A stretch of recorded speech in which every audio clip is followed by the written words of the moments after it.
Hi, everyone, and welcome to the first session of Copresence Research Laboratory by Christopher Daniel. Where are you right now? Where are you present? Our bodies, our minds, our ideas, our data, there are they, there are we, present at any given moment.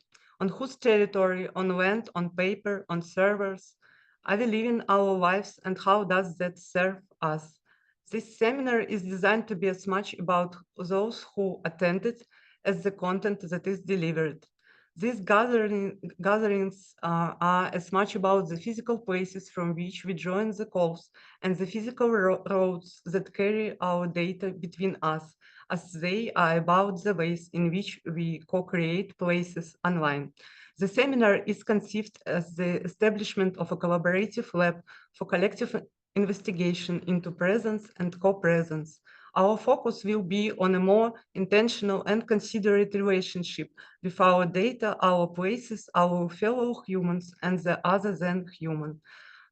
While for most of our history, a human individual could be in one place at one time, our ability to extend and expand our presence has grown exponentially in recent centuries.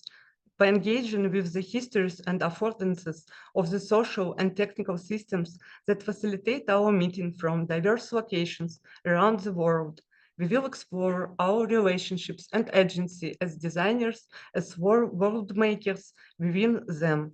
Christopher Daniel is the founder of Polysemic, a systemic design and experience architecture practice, and a member of Exploded View, a collective that considers the human condition in broader perspective, with a background in the architecture and of governance and performance.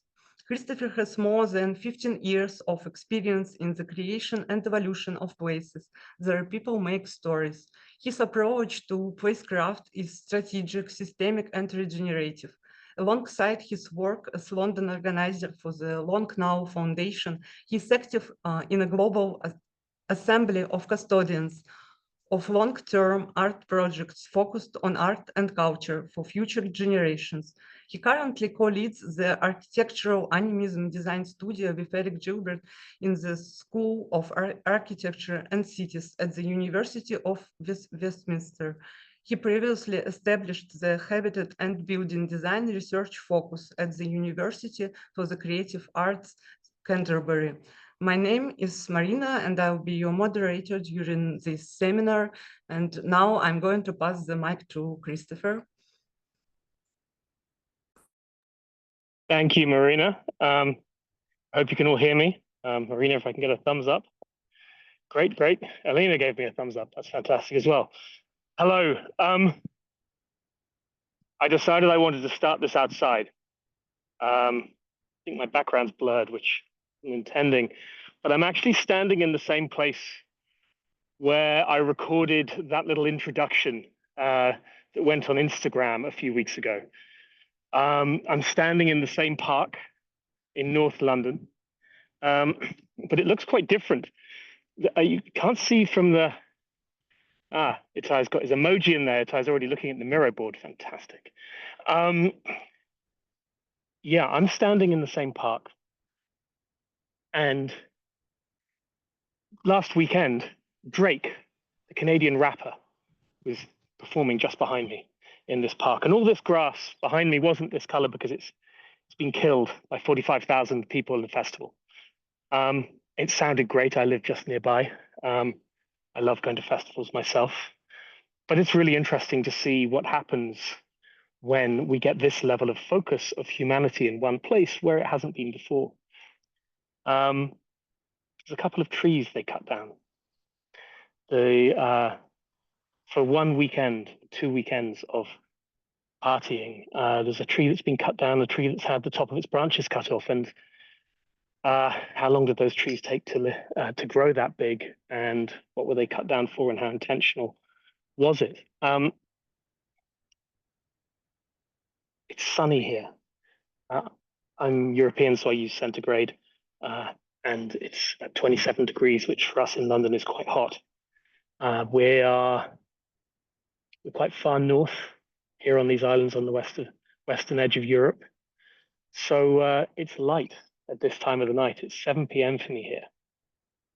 And the forecast, which these days is so reliable in a country like this, or we have very variable weather, but it's as reliable as you're going to get, says we're going to have thunder tonight, thunderstorms. The weather's going to be quite, it's suddenly going to change tonight. It's going to be raining tomorrow. And I'm saying all that because that's context for where I am right now. And I know that you're all somewhere very different. I don't know where you are yet, but I'm really hoping I get to find out. I'm hoping that something we are going to do in this session is find out a little bit about each other, as much as we choose to share, but hopefully we'll choose to share a little bit more than we might otherwise. A thing I'm really conscious of with this is that I'm recording this on a Google phone. This is getting recorded by Zoom. It's going to go on YouTube. All of us are going to, we need to be careful about what's visible because it's going to go out there in public, right? People might see it. But what's really interesting to me is that even if people don't see it, we are being watched. We're being watched by all these organizations, all these big corporations, all these people that we're using their services for free, and they're collecting their data about us. And that's the bargain we've made. And that's a major part of where we are all present these days. I'd like you all to share a little bit. If you should have received the Miro board link. Hopefully you also got I'm playing around with Google Classroom. And I was sending out announcements. So hopefully you've got the Miro board link, and hopefully you've downloaded the software. Please, if possible, use the software rather than using it in a browser.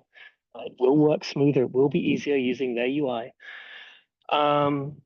Please log in. Please get yourself into that Miro board. Let us know if you have any challenges. And you'll see there's a frame that says, please start here. And what that's telling you is get your username to be something you're willing to have seen, because what we're going to try and do, try and make it so that the recorded version of this video shows all of us at certain points. So have your name as something you're willing to have seen in the public. Please don't put anything inflammatory that could get me into trouble with the news center, or get the news center into trouble with YouTube.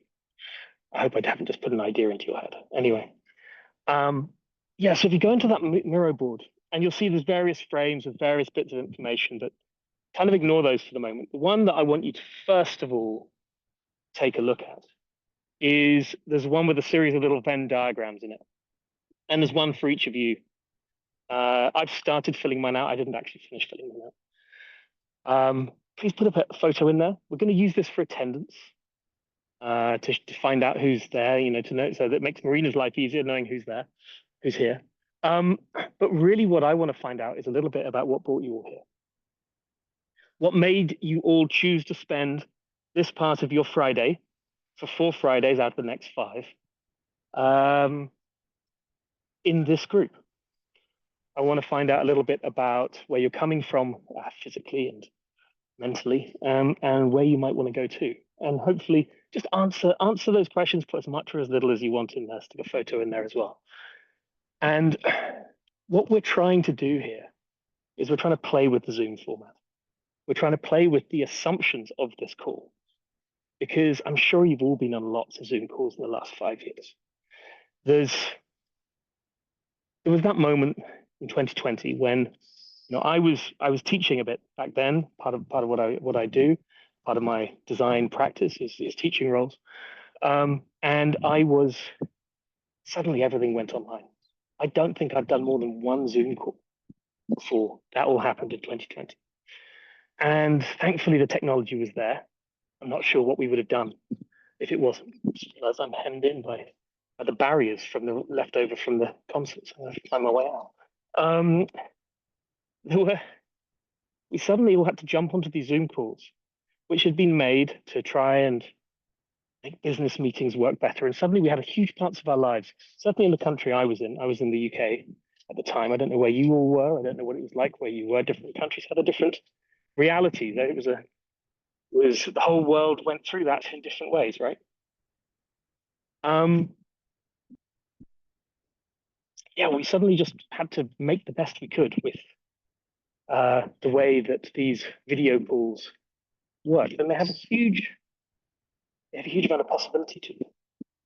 The fact that I can be talking to you and I have no idea where in the world you are right now, the fact that we can join each other for a couple of hours of shared experience and see what happens in this way is incredible, but it's not perfect. And what I'd like us to do is see if we can make it different. Possibly by making it different, can we make it better? So let's see what we can do with this. I don't want to be too grandiose about it. Well, it'll come down to whatever we can manage to do. So if you can all fill out that mirror board, I'm just gonna walk across the road, get myself home. If you have any problems, let me know. Okay?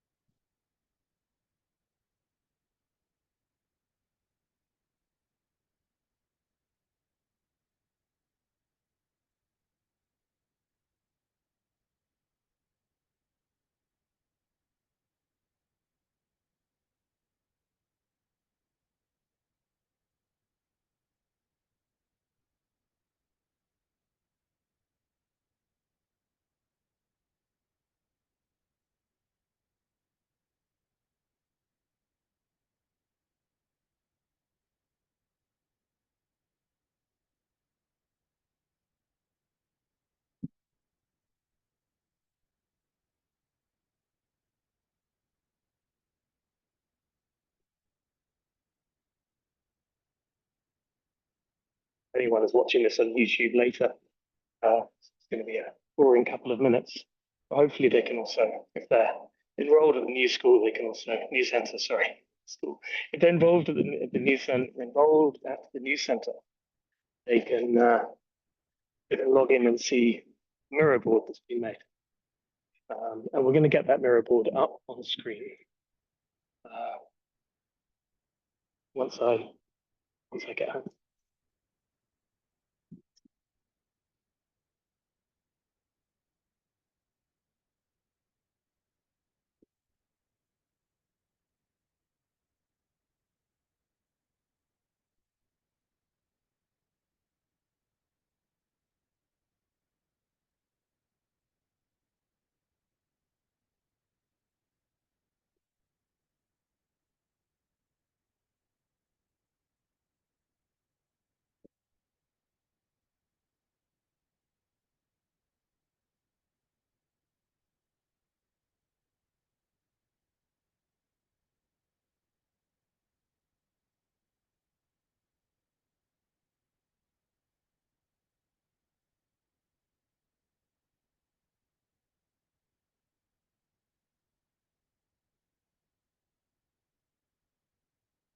I'm doing this properly.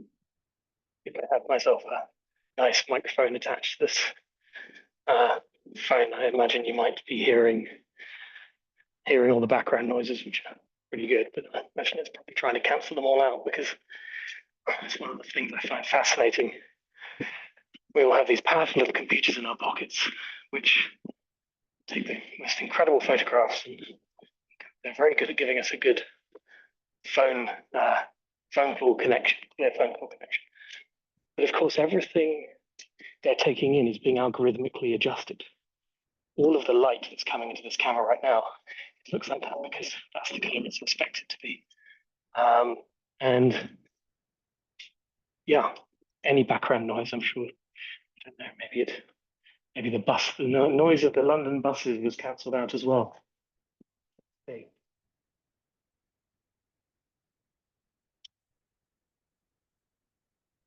This is a little moment in London context that I'm going to put.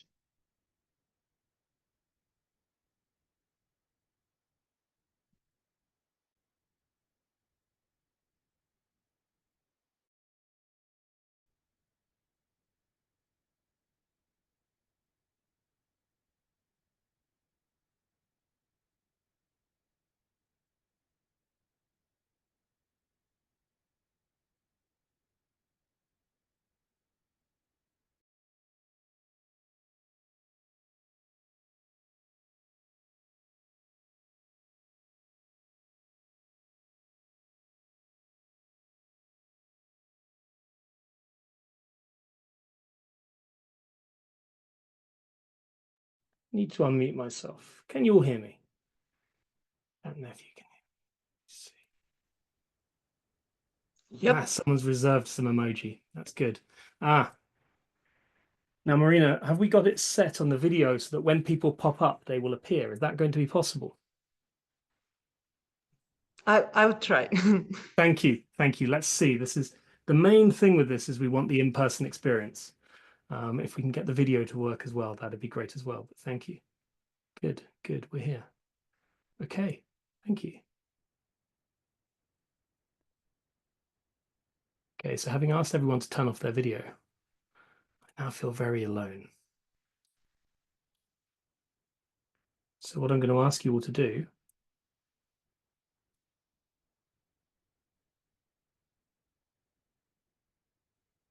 I turn the mirror board on. Can I ask you all to turn your cameras on?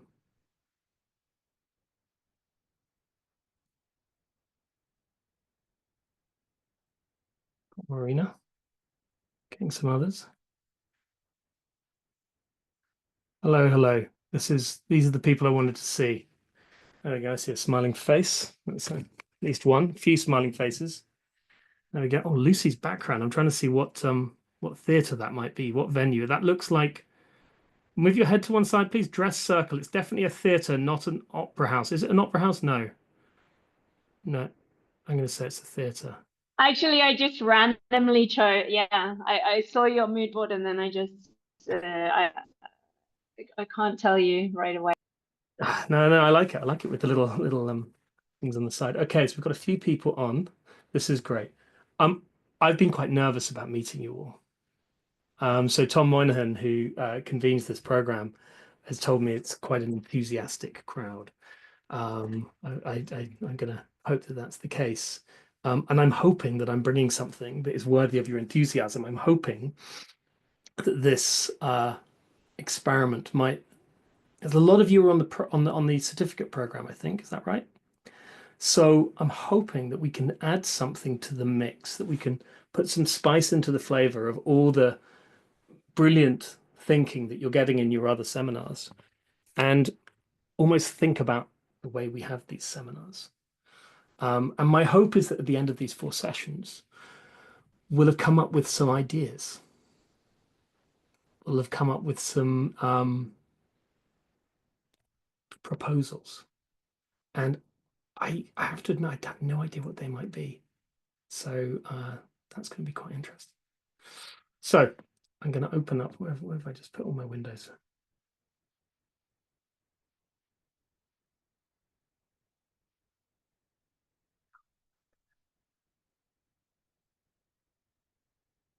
Right, can you all see this?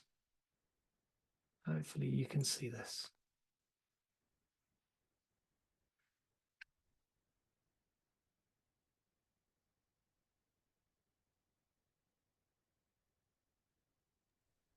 Yep. Ooh, thank you. Thank you for the yup, whoever that was.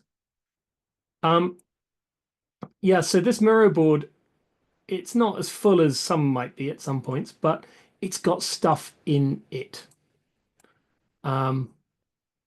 It's got little things hidden around. So things like, oh, that's been moved. I'll get that back up there. Don't know how that got moved. But, you know, when you're getting down this little thing, this is a link to, you go out there and you can learn a bit about Chesterton's fence. So there are some ideas where, you know, where I think they're useful that I'll have stuck a little, that's what a Miro link looks like. Down here, you know, I've put a link to, I posted in the Google Classroom about this lovely piece from 1999 where the wonderful Douglas Adams tells us about this new thing called the internet and why we shouldn't think it's a bad idea. And so there are links like that in various places. So in general, click on something, see if it's a link. You might find little bits of text I've hidden around the place. It's all supposed to be used at different scales. So yeah, I'll ask you to turn off your cameras, turn off your microphones. There we go. You've heard a little bit about me. My background is in design. My background is in designing places where people make stories, is the way I put it, which basically means I designed theatres and concert halls and stuff like that for about 15 years. And what I found is that my approach to all of these things ended up being about systems. It ended up being, if you're going to make somewhere where you can have 45,000 people in a festival listening to Drake for 3 days in a row, and you're going to be able to get them in and out fast without disrupting the city, if you're going to be able to have them all in one place where they can spend as much money as possible, causing as little trouble as possible, and getting all the selfies they want and all that kind of thing, it ends up being about systems. You need the systems that facilitate the creativity. And so I spent a lot of time doing that, and I realized I'm more interested in the systems than actually designing the results of the systems. And looking at the systems that make up all of our world, looking at the systems that we don't actually see, the systems we forget are there. And that's what I wanted this to be about. So one of the things that really interests me is technology. And I was recently reading a book by a guy called Tom Chatfield called Wise Animals, where he says what a lot of people have said in the past about technology really being tools. That for most of human history, or at an early stage in human history, a chair might be the height of technology, a wheel might be the height of technology. I mean, if you think about the first people to have a wheel, that was a game-changing technology. And the thing in that Douglas Adams story that I've linked to in the Google Classroom and also in one of these pages, he has this amusing comment that, we think of technology that existed before we were born as just being inevitable. We think of the technology up until we're about 30 years old as being the coolest thing, the thing we all want. I remember how much I was into the technology. And then the technology from once we're over the age of 40 is fundamentally suspicious. And there's also a comment that technology is the stuff we haven't really worked out yet. The things we think of as technology are the things that we're still figuring out how we use them, because at a certain point they disappear for us. So I'm realizing this animated GIF is a little bit annoying, but anyway, it's there. Sorry about that. That's a theatre some friends and I built in 2011. It was what we call a pop-up, and it was a pop-up that, because we got the systems in place right, it never had to pop down, and it became a theatre that lasted. It's still going, and we're rebuilding it now. This here is a picture of the Royal Shakespeare Theatre from in Stratford in England. It's in the birthplace of Shakespeare. Can I stop that GIF? Stop. Oh, delete. That is the way the Royal Shakespeare Theatre looked in the early 20th century. That's the way that the team that I was lucky enough to be part of changed it to be in the early 21st century. And I haven't included here a picture of the historic Shakespeare theatres, but the reality was that historic Shakespeare theatres were in a place, they started out being in coaching inns. They started out being in these places where you had these galleries on either side, which is the sort of stables for where the horses were kept as you traveled from place to place around England. And then when they were in the city, they were in bear baiting pits, if you know what that would be. That's where you got dogs to fight bears. And back at the time in the 1600s, there were, outside the city, there were three forms of shocking things which weren't considered socially acceptable. One was prostitution. The other was getting bears to fight dogs, and for money, you bet on it. And the third was theatre. And these three things were considered shocking and not suitable to have in the city of London, and so they had to be had outside the city. Which it's interesting. It shows how a morality evolves, I suppose. And the form of a Shakespearean theatre, I now really wish I'd put one on this page, was based around these coaching inns, and it was based around these bear baiting pits, and it was based around adapting to put theatre in these places that already exist. The reason I included this picture is it's a picture of a theatre that was designed at the time that cinema was the big new thing. And when this theatre was designed, the idea was, well, we need to keep up with the latest technology. We need to make our theaters as good as a cinema, because the cinema is newer and better, right? It's the new thing. It's what everyone wants to do. No one wants to go to the theater anymore. They want to be in a cinema. And so what they did is they put the whole audience facing straight on. They put an audience, as if you're looking at a cinema screen, right? If you think about, if you want to watch it, the best seat in the cinema is looking straight on. And what that meant is that the people at the very back of the room were really, really far away. And the people on the stage were really, really tiny. So when the team that I was part of at a company called Charcoal Blue was asked to redesign that theatre in the early 21st century, we changed it completely, because there was no point in a theatre trying to compete with a cinema. Cinemas are cinemas. Theatres are theatres. They're different, right? The cinema was at this point was having to struggle to compete with TV, and now TV is struggling to compete with your mobile phone. But the theatre still goes on, because people go to the theatre for that live, co-present experience. And the thing that we were deliberately doing with this theatre was getting everyone as close to the stage as possible. And if that meant their seats were really small, if that meant they were really close up, side by side, that was part of it, because that's part of the experience of being at the theatre with however many thousand people. I forget now. It's 15 years, 20 years ago. Oof, 15 years ago. And I guess what I'm saying this about is that there's something important about the way in which we are together, and the relationship we have with the technology. And at the time in the 20th century, when they were trying to make their theatre look like a cinema, they were missing out on some of the things that were special about a theatre. And so this is one of the things that I'm interested in, is when we've rushed to connect in ways like this, in Zoom calls like this, we've rushed to have this connection. What have we lost? What elements are not here with us? This is some of the ways that I've modeled theatres in the past. I think another one of my things has slid around. Come back. Ah, well, it'll be okay. And one of the things I found myself doing since the pandemic is working in virtual reality.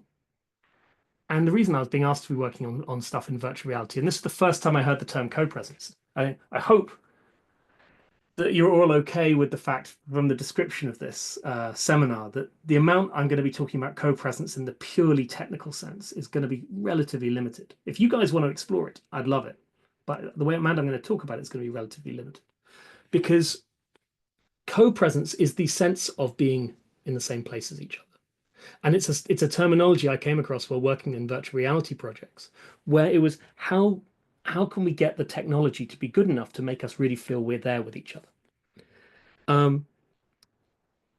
And whether or not the technology is capable of that. And it's one of the things worth noting about virtual reality. And can I ask you, if you have ever used a virtual reality headset, can I ask you to turn your camera on now? And put your hand, put your hand up. Yeah, Lucy's got her hand up. I'm appreciating that. Appreciating the visibility, Lucy. Can't see many more people. Most people have got their camera off, I think. Or have they? Is that just the way I'm seeing it? Anyway, yeah, okay. Don't know how many of you actually have used a VR headset. But one of the things when you have a VR headset on is that you can be side by side with someone, but you can't smell them. You can't touch them. You can try and simulate touch. You've got a bit of touch through the handsets. You can't bump into them. And one of the things I was trying to do, I was trying to design performance spaces and conference spaces in VR, was to give a sense of being together, of co-presence was what I was focusing on. And I was bringing some of the old school skills of how you work in real world environments into working in VR. So this is the thing that I really want to talk about today in this first session. Well, there's the two things. One is how do we actually get one is how can we actually be together? How can we actually feel a sense of community? But the other is how much do we know about where we are, where our data is? and whose information that is. And I hope that's of interest. This is a comment by Douglas Copeland, who's the author of the book Generation X, the book that made the term Generation X. I don't know which generation we're all in here, if we even think those things count. But it's worth thinking about. Most of the conversations never mind AI, never mind the videos you see about, two large language models speaking to each other when these sort of people get shocked by that. Most of the exchanges of information online these days are between two systems talking about us. It's the systems talking about exchanging what they know about each other or gathering more information about us, rather than us actually communicating ourselves. So, yeah, this first session, I really wanted to start by getting us to play in Miro, getting us to share and play in Miro. Hopefully get to know you a little bit. Hopefully some more cameras will come on when we start getting into this. And really what we've done with this, we've got 2 sessions, then we've got a slight gap. And I know that the way that it works here with these seminars is that you get into groups and you start coming up with ideas and proposals and you do your sort of presentations in groups, and that's how this all works. And what I hope will happen, I mean, this was all me saying what we're going to do in these different sessions, was me really just fleshing out something that is, I largely just basing this on, let's see who I meet today. Come back to that in a second. But yeah, I want to see what you've all put into that first page. And I hope that you will all form groups. Some of you will already know each other because you're on the certificate program. Others of you won't. And hopefully you'll form groups based upon mixing up locations, knowledges, approaches, and whatever it is you might want to do together. I'm conscious I haven't sent out a reading list for this seminar, largely because I wasn't really expecting any of you to really have read much of the things I'm going to throw at you. But you will get one sent out soon. And I'm going to just put a few perspectives, a few ideas in front of you first. By the way, when I do an actual slide deck, my slide decks are a lot prettier than this. This is me when I use Miro, where I just throw things on the page and see what happens. This is the perspective that's really important to me. I discovered this book, How Buildings Learn, when I was an undergraduate. And the key line from it, I think, is a building isn't something you finish, it's something you start. And I'm really interested in how this relates to the work of the anthropologist Tim Ingold, who says that any architect, but by extension, anyone who's making anything, isn't actually making anything new. They're just rearranging stuff that already existed. Everything has always come from somewhere else before. Anything we as humans assemble, we can think nothing is permanent that we make.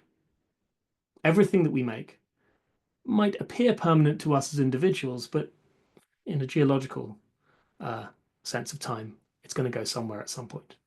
And really, I think that's a really important way to think about anything we make in the real world. And this is when I'm teaching architecture students, this is a thing I try to put in front of them all the time, is to try and to have a humility about the stuff that you bring from somewhere else, how long it's going to spend where you are, and where it will go afterwards. So that's one perspective that I don't know how relevant that's going to be to what we do here, but we're going to be talking about infrastructure, I think, to a certain degree, and where information is and where it passes through. So let's see what we do with that. But there's some YouTube videos, book links, interview links there. The one I think this is the one that's most important, is that this diagram on the left, these are both by Stuart Brand. This one on the left is actually based on one by, I forget the rest of his name, but his name's Duffy. He's an English architect from the 1970s. Stuart Brand put it in his book in the 90s. This diagram is 100% Stuart Brand, or he may say he co-made it with his friend Brian Eno, and maybe a few others who are involved in the Long Now Foundation. But this diagram is the base layers of civilization. The idea is that for the last 10,000 years, actually, since the diagram was made when we thought it was 10,000 years. Now, since we've discovered Göbekli Tepe in Anatolia, we understand it to be more like 12,000 years. For the last 12,000 years, there's been an overall human project of the assemblage of civilization. And each layer of it moves at a different speed.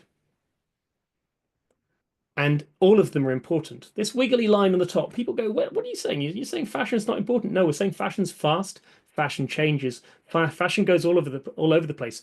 Fashion is fast, and it proposes ideas that then sink down these layers. The slow ones remember, the fast ones propose. These are the layers of how a civilization works. It talks about civilization as an overall human project, as the enlargement of our effect on this planet, for better or worse. It's just a thing we've done. Civilizations come and go. Civilization as a whole project has continued. Somewhere around the world, there's been a civilization continuing this for the last 12,000 years, as far as we can tell. And I'm showing this because we're talking about infrastructure. And you may notice that technology isn't in here. And that's because they talk about, there's versions of this diagram where they show technology as plunging through these technology tools. We have tools of governance. We have tools of culture, of infrastructure, technology and tools that they go across these different levels. And one of the interesting things where we find ourselves now with some of the technology we're using is that things that are built for commerce are increasingly finding their way down into infrastructure and governance. And that is a thing when we start building what we do on commercial platforms. For instance, we're using Google Classroom right now.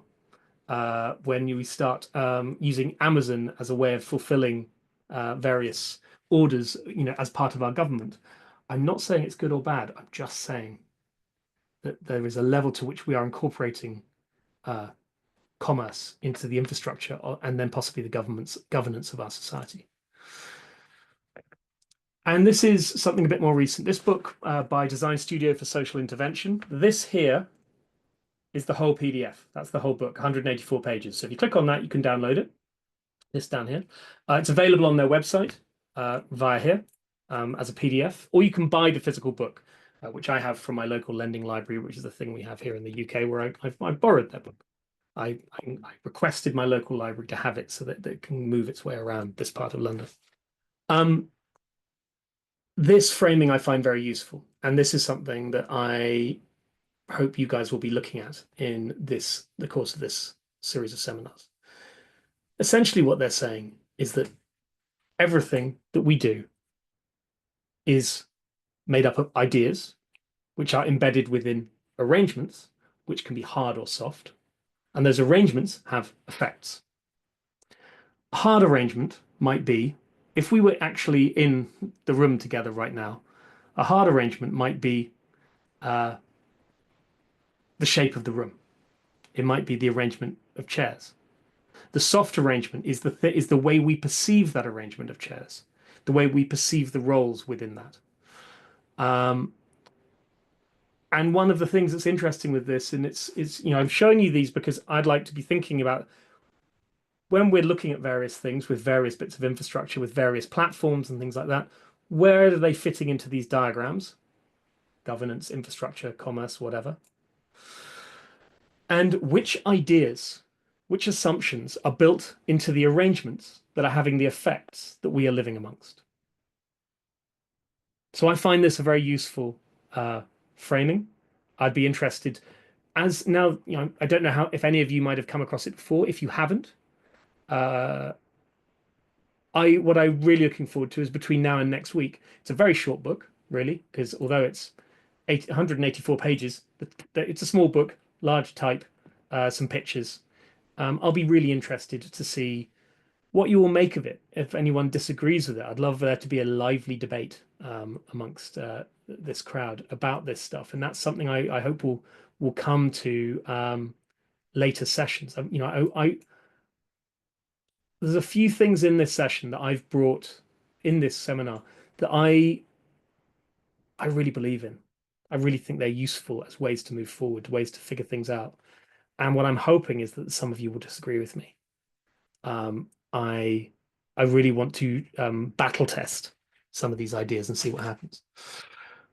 You may or may not have come across this stuff before. Futures cone. Don't know if you come across any futures at the News Centre. This is an idea that's been going for the last 20 odd years, and it is that wherever we are, we used to talk about the future. There isn't a future. Well, there will be a future, but right now there are possibilities of, multiple futures. There are all kinds of possibilities of future. And really, we have to be looking at what we're trying to achieve over a certain period of time, where we're hoping to get things to go, and what we might do about it. This, by the way, this is just me mixing up my slides. This is the Long Now Foundation's idea of the Long Now. And there's some links. These little things are links around here. This diagram here is by my friend John Wilshire, who operates as a company called Smithery. He's a strategic designer.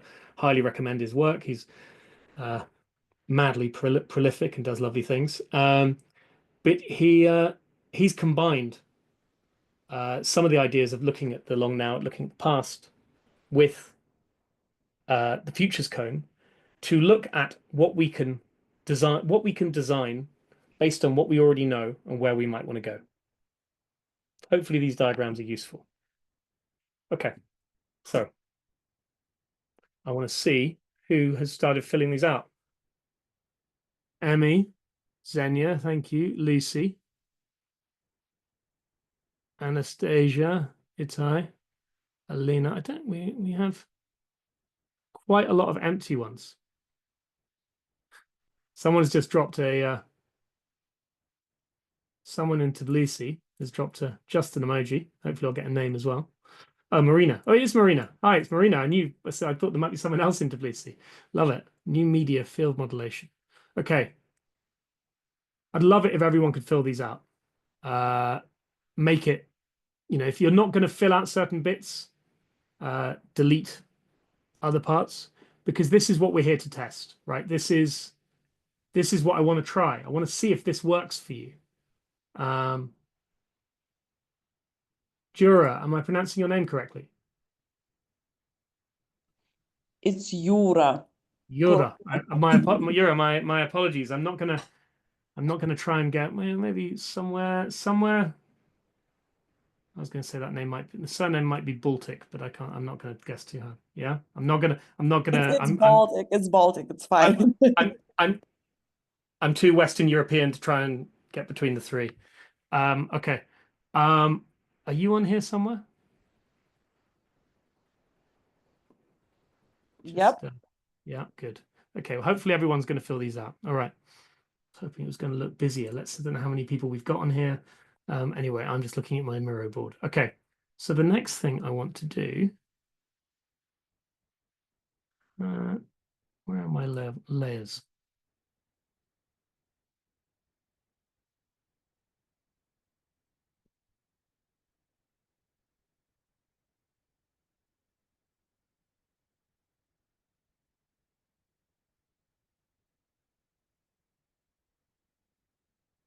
Okay, so if I bring you all over here, I've deliberately chosen a map that I thought was kind of cool. They're all online. They do make one of these every year. There's an organization that maps global undersea cables, and every year they make a different map that has a different style to it. The 2025 one was a little bit too futuristic. It all looked a bit cyberpunk. So I went with this one, which is a little bit more retro. And I'm very conscious of the terminology, the phrase that a map is not the territory. Any global map is always a sort of compromise as you try to lay it out. What I'd love you all to do now, having added your information in the previous piece, please can you add yourselves to this map? You'll see in here, I've put a little tiny, there's me, I'm here, there's me in London. There's my emoji, I've got a little cyclone. I'm in here. Can you start putting yourselves around here on the map? Essentially, you're my test bed for all the little Zoom gimmicks that I want to try. I want to see if this does anything. I'm already enjoying seeing everyone zipping around. I suddenly start feeling that there are some people here with me. And there are more than I can see faces. And by the way, I found it really interesting. I don't know if we have anyone from Russia here, but the fact that this map is sponsored by an Egyptian telecoms company. And they put a great big map of Egypt over Moscow. And I decided to still use it because I thought that was quite telling. I'm not sure what it's telling, but it's telling something.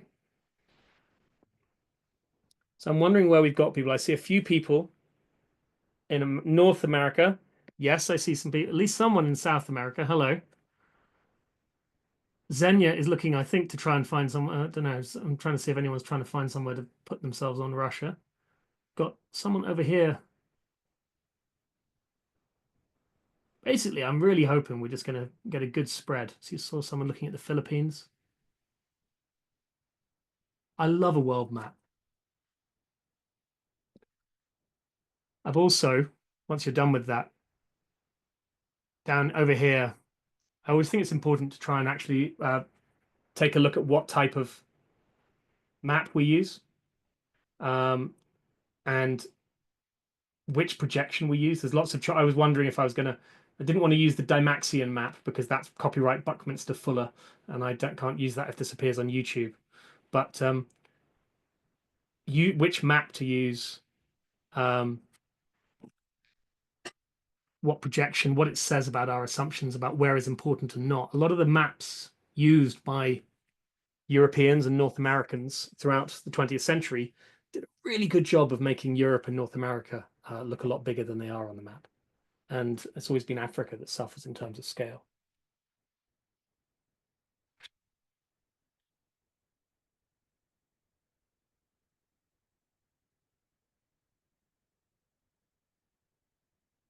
So hopefully you're all still placing yourselves. And what I'm hoping you're doing is not just placing where you are now, you're also placing, if you've got a passport from somewhere else, if there's somewhere else that you've lived long enough that you consider it to kind of still be home. I've lived in other countries, but it was always when I was younger, and I don't still think of it as home. I placed a marker on Ireland because I also have an Irish passport. I'm very lucky on that front. But it's a smaller marker because I wouldn't want to tell an Irish person that I mean, with this accent, I can't go pretending that I'm as Irish as they are. So put yourselves wherever you want to here. And if you want to start linking things together, I'm actually going to put a little marker between me here and here.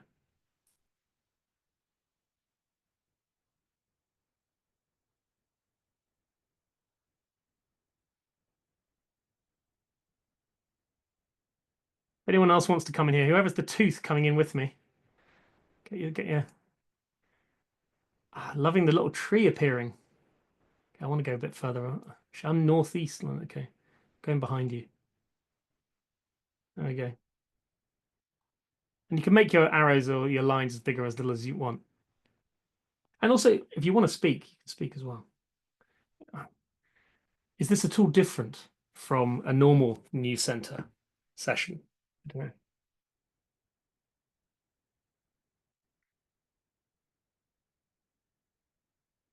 know. Someone putting arrows from London to, I think it's to Moscow rather than to Cairo. Someone's nodding to that.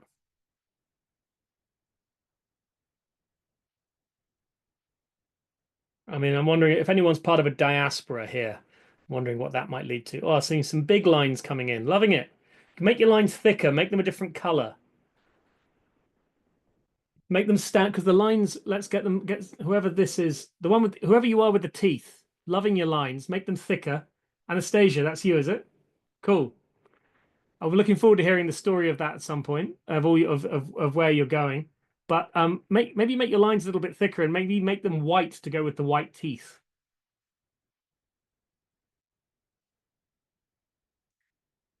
And while you're doing that as well, I've got another one where I was hoping that what we'd do is that we'd gradually start messing with this more. I've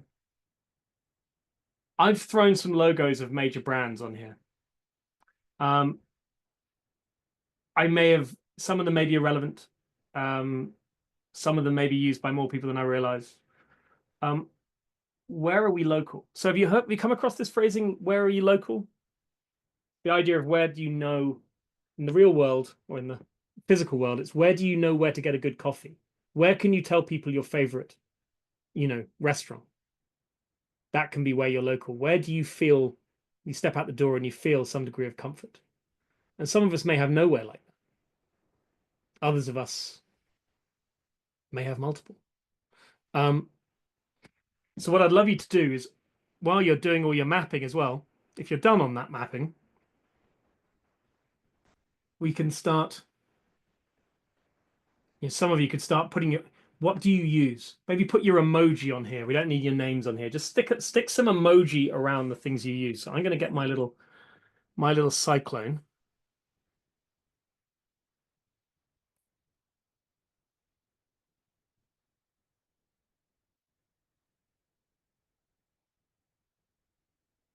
My shame, I use LinkedIn and WhatsApp.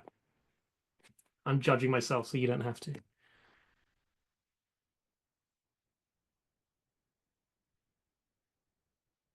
I really want to be someone who uses Discord more, but it's never stuck. I'm going to make my emoji a little bit smaller. Hopefully we're going to get a few. Now I know that Marina is the skull. I appreciate that choice, Marina. Anastasia is the tooth. I think I haven't seen this tooth appearing. Might actually, what I'm going to do in the future calls, we should all stick our emoji into our username.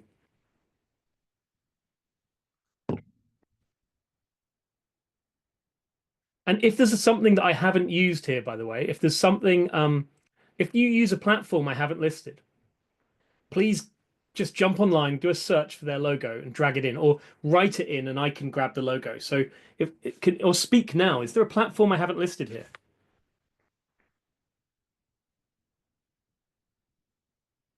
No one on WeChat, I notice. They're all very silent.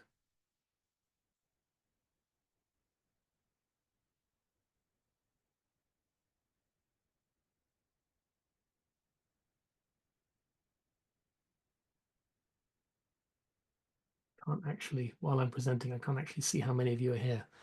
Anyway.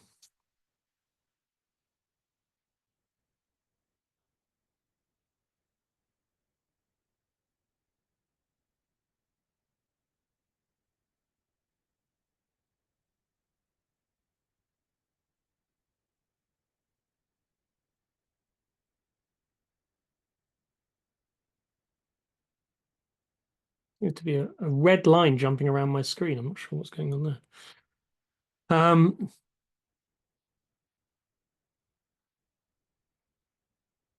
Few people using Discord. Not many on TikTok or Mastodon.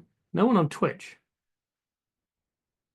I noticed that the one person, oh no, there's another person coming in with the butterflies for Twitter or X. But whoever is the smiling emoji,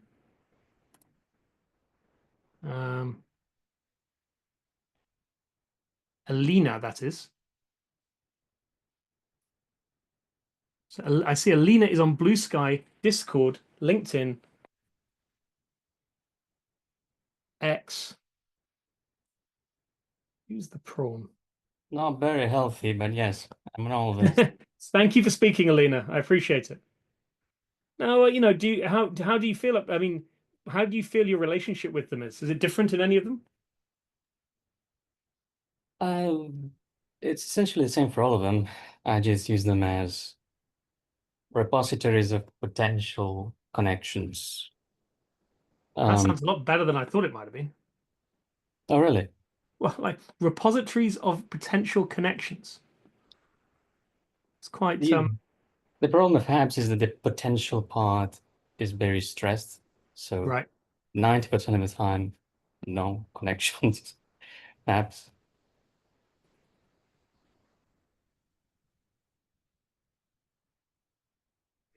I didn't know at the end to put WeChat or not, but my personal working group is only there. So I believe I can participate in WeChat. You have a personal working group in WeChat. Yeah, because both my colleagues are Chinese, so I integrate in WeChat. Yeah. But it's an interesting thing. Here we are gathered from, I'm seeing these lines all over the world. Is that why you've got your connection to what looks like northern China, Anastasia? Yeah, I'm right now in China. Yeah. Okay.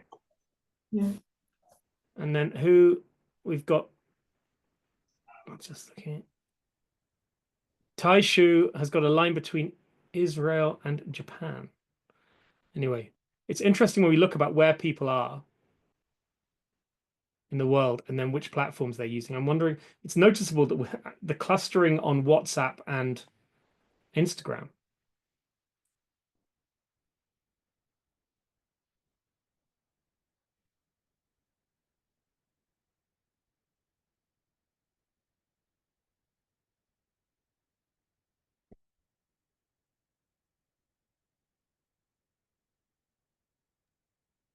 The one thing I'm going to have to do. I have a question maybe in relation to Instagram, because it seems like a popular one. Who actually likes Instagram and finds it actually useful for communication?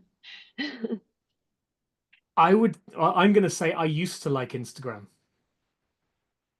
I used to like Instagram. I think and I'd love other people to answer, but what I also would love to do, maybe Lucy, based on you saying that, what if we, I wonder, is there a way we could mark which ones of these we actually like? Can anyone think of a way that on this we could label what we like? Could we, oh, someone's moving something. Put that back, whoever that was. Whoever just might have moved the background, no worries, just press undo. There we go. It's going to happen at some point. I wonder if we could put underneath our emoji, we can put like a red, green, or orange post-it about whether we're happy being on there. I've barely used Instagram. I've had a really negative relationship for a couple of years, but suddenly I'm doing a couple of things where other people are sharing for me, and I have to be visible. Oh, I've moved someone else. And it's quite painful. Makes me realize how poor my relationship has become with it. Lucy, did you ever like Instagram? There was a time when one could see the posts of friends, and it wasn't a suffusion of highly addictive, like gambling technique videos that draw you into, like, I don't know, somebody about to like fall on the ground, and it seems to be just a suffusion of things that draw you into nothingness. So I try to avoid even looking at it. I'm with you.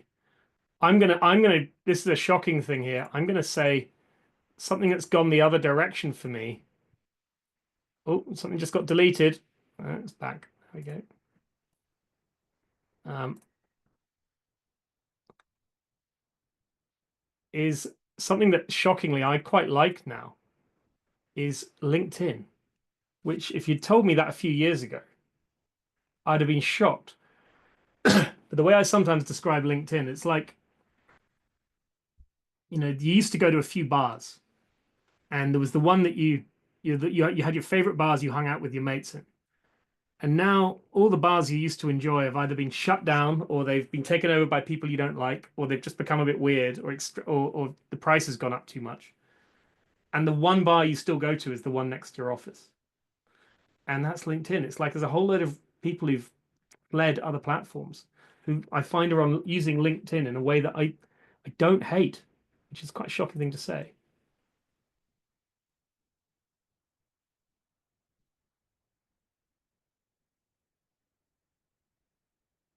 Just moving someone's prawn around, I'm afraid.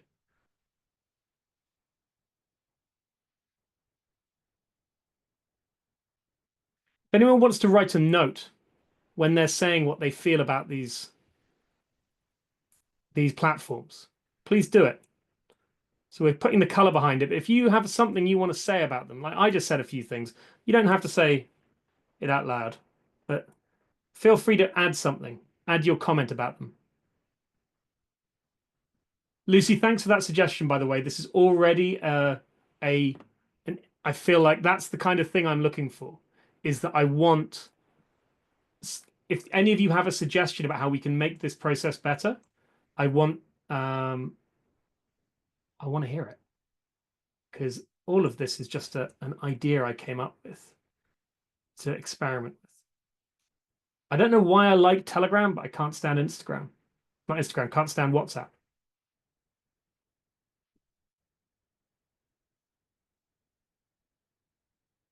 Not many people tagged on the Discord here, which, given that I've heard that the new center is trying to do things with Discord, do any of us want to use Discord? So is it Emmy? Emma? So a slight smile on your face, a little sort of like, eh. Don't know what that means. Don't know if you approve. I find it interesting. Yeah, I find it useful. Are you one of the emoji that's up there? Do you use it? Yeah, I'm the bee. You're the bee, right? Yeah, there's so much on there, but I feel like I get overwhelmed. Do you use the News Center Discord? Sometimes, but not so much. Okay. Because one of the things I want to get to by the end of this session, Discord that feels like positive. it feels positive. What? I haven't tried it. I'm just curious, like what works about Discord that doesn't work about some of the others, maybe, because I just couldn't face joining another thing, but maybe it's good. I haven't tried. Just found, Anastasia, you're dropping tiny little teeth everywhere, like the tooth fairy. You doing that on purpose? Yeah, basically, I just saw someone posted about Telegram that it's not safe. So I dropped my post-it on top of this post-it that I agree with it, that it's completely not safe. And sometimes it's disturbingly not safe. If I was born and raised in Russia, so everyone is using Telegram. It's like a new social network there, because all other social medias like Instagram, Facebook are banned. Mm. And I don't know why. I use it like very rarely now, just to check like on my relatives. But the amount of time I receive notification that I've been added to some groups, very weird groups, or people are being added to other groups where I was belonged, and I agree that it's one of the craziest networks for me. Absolutely not safe. The amount of pictures I received from strangers. Oh wow. Yeah. Well, can I say thank you to you and whoever wrote the not safe and agree. Thank you. Hopefully we can get the cameras on and express this over the course of the next 4 sessions. I'm really interested to hear that. That's something I'm interested to learn more about, because we're all in different places. We all have different media exposure. It's one of the interesting things. It's that we all know about filter bubbles, I assume. The idea that we all see different things online now. Everything is algorithmically shaped around us. But what I'm interested in is, I want to hear what it's like from where you are. I don't just mean that physically. I mean that culturally. I mean that linguistically. Is there a difference when you're using these apps in different languages, with different phone numbers, with different dialing codes? My phone number is under European regulations. Are things different in different places? That's something that is interesting to know. That's something I want to be visible somehow.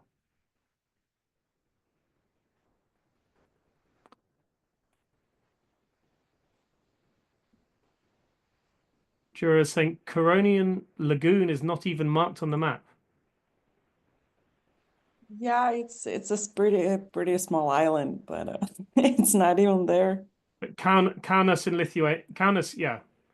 I mean, yeah, okay, Kaunas is fair enough as a city, but Gronian Lagoon, not even this tiny bit. Well, it's interesting that this map, I mean, this map is obviously focused on the sea, right?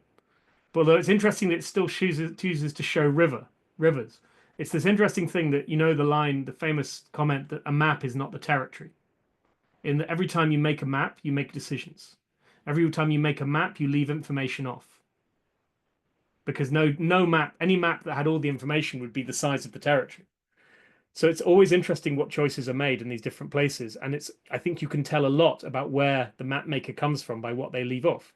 Would a Lithuanian map maker have left off these things off? I don't know. Who knows? Yeah, it's actually kind of weird. They marked Šventoji, which it's like a really small city. Right. It's honestly active only during the summer. So they chose to mark the capital and then a small Do you think that's because that's where the cable lands? possibly it probably lands in either a proper port city. I don't think it lands in Šventoji, maybe near it, but Can I say that's something I would love if you were interested in looking it up?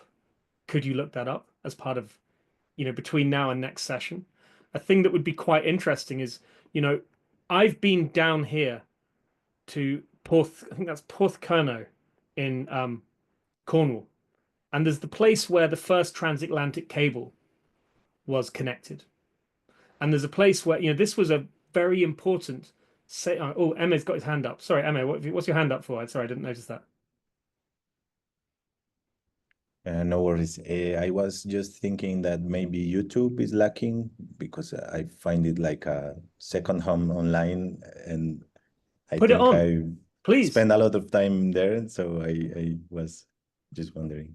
By the way, if I seem to be ignoring what anyone is saying, it's because I don't sometimes notice the hand going up. So I want you to be more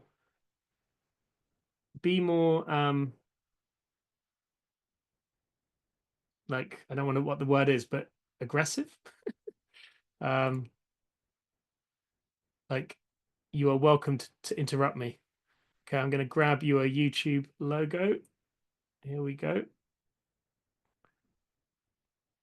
Emma, do you have a YouTube Pro subscription?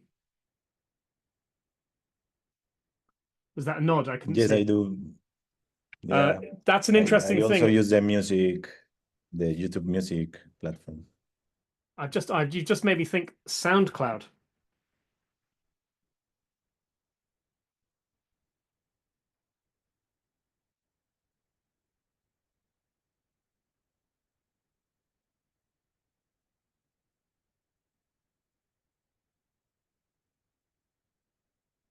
I'm not going to include Spotify because it doesn't include anything social,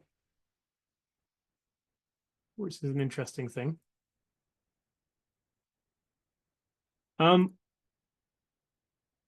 Someone, thank you, whoever added Facebook Messenger. That is, who's that? That's Jura. Okay. Do you use that separately from Facebook then? yes, absolutely. I just recently downloaded Facebook for work. I hate it, but I have to have it. But yeah, So we you use Messenger separately. Now, is that because your friends in a particular country are there? No, I think most Lithuanians just use Messenger as like a way to communicate. We don't really, I mean, we call, but yeah, it's our WhatsApp essentially. And That's quite. There are other countries. I think the Icelandics are a bit like that as well. I think my Icelandic friends are all on Messenger.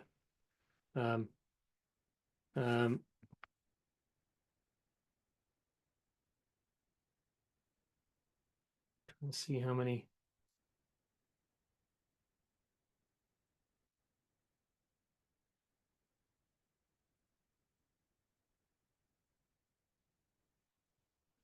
Okay, so the next thing.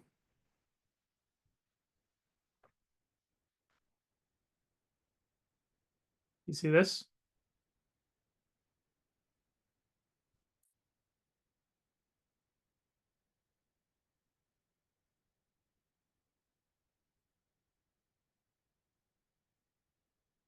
Zoom is messing me around a bit. I'll bring you all down here.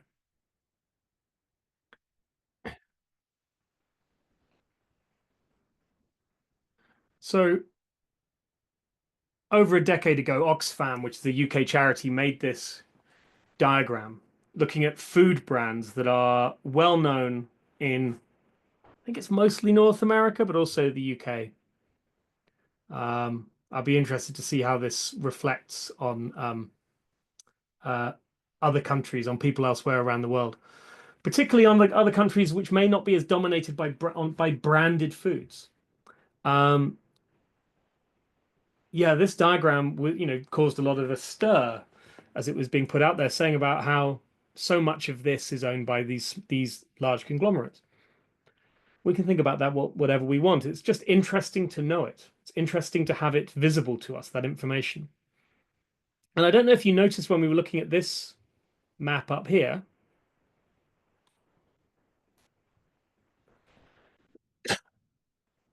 that this map has 4 sections dedicated to 4 major companies.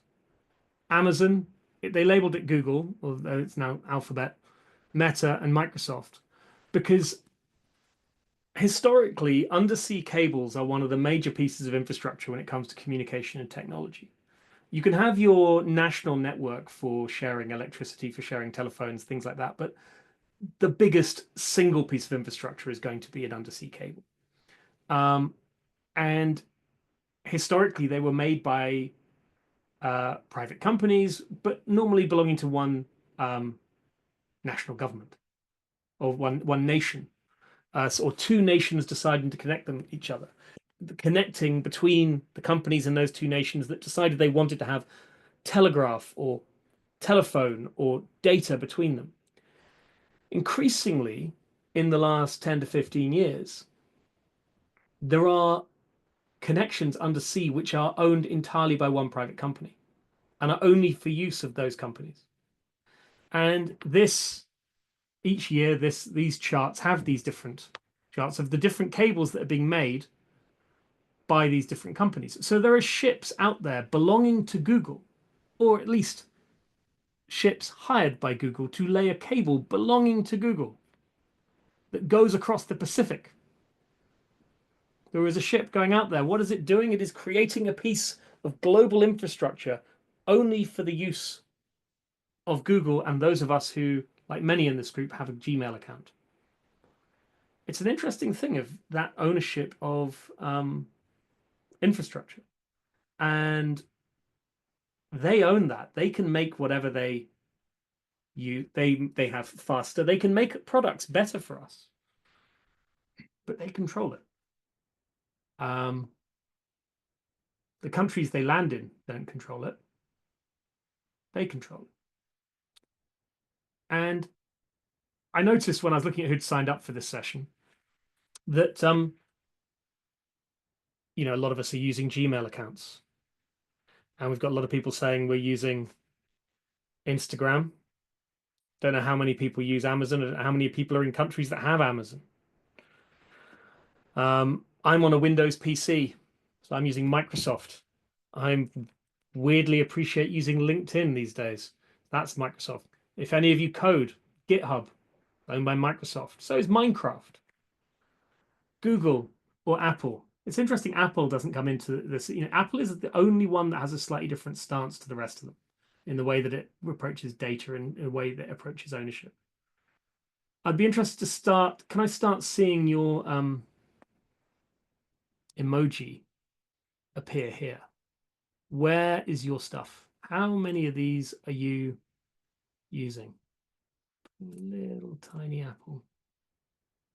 I only have a little bit of Apple stuff, so I'm putting a really little one here.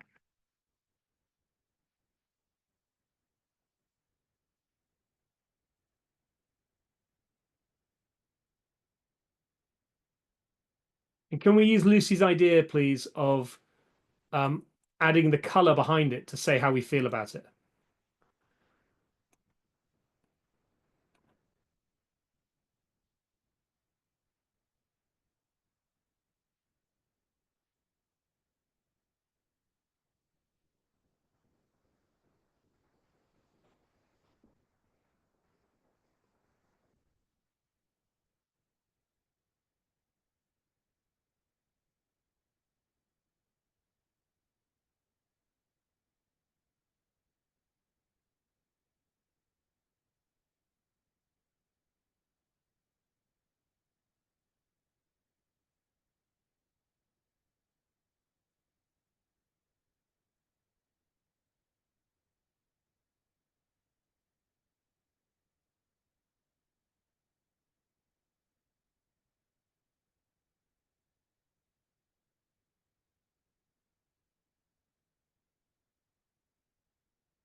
It's interesting because Alina's got such a cheery looking emoji and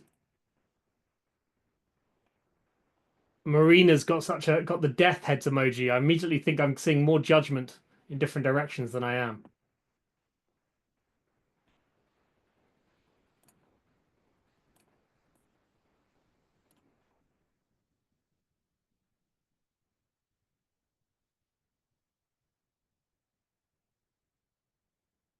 I'm wondering if this might feel like the least intellectual News Center session you've had. I hope it is. Or if it's not, I want to know what the competitor is.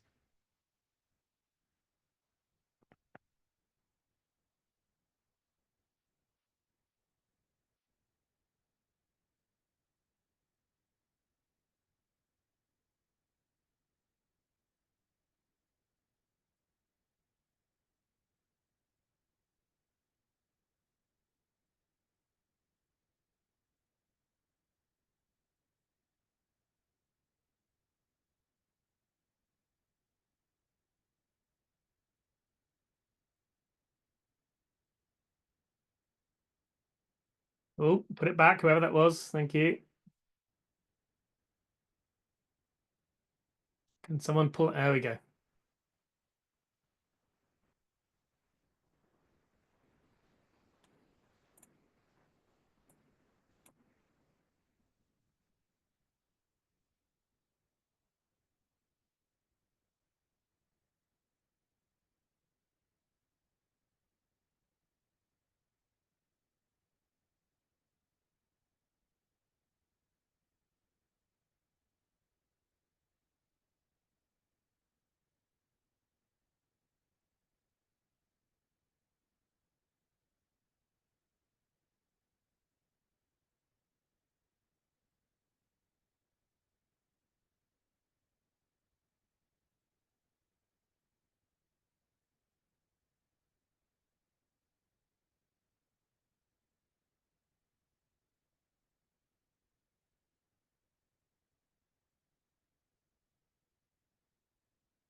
What I find interesting about this,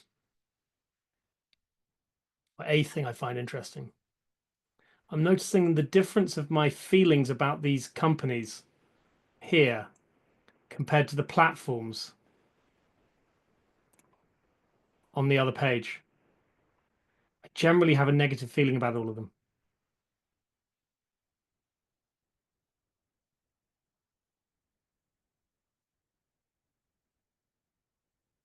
I see a lot of red around Meta, quite a lot of red around Amazon.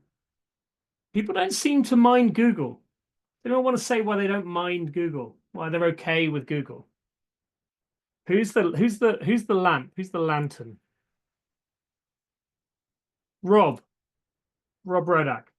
Why are you okay with Google? Google's useful. I feel like I use Google all the time. I don't mind Google.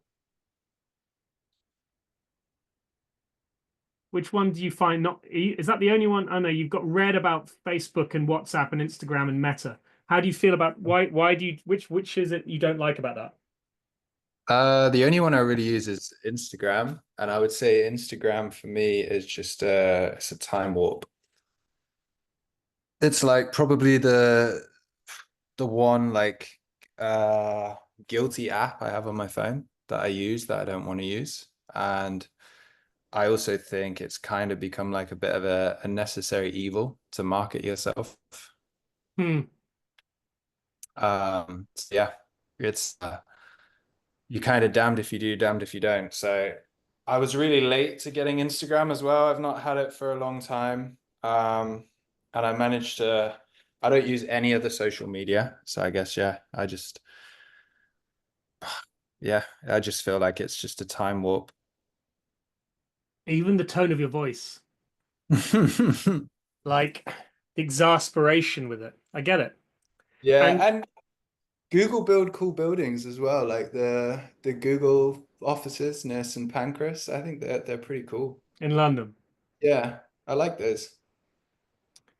Well, if we got into their architecture, yeah,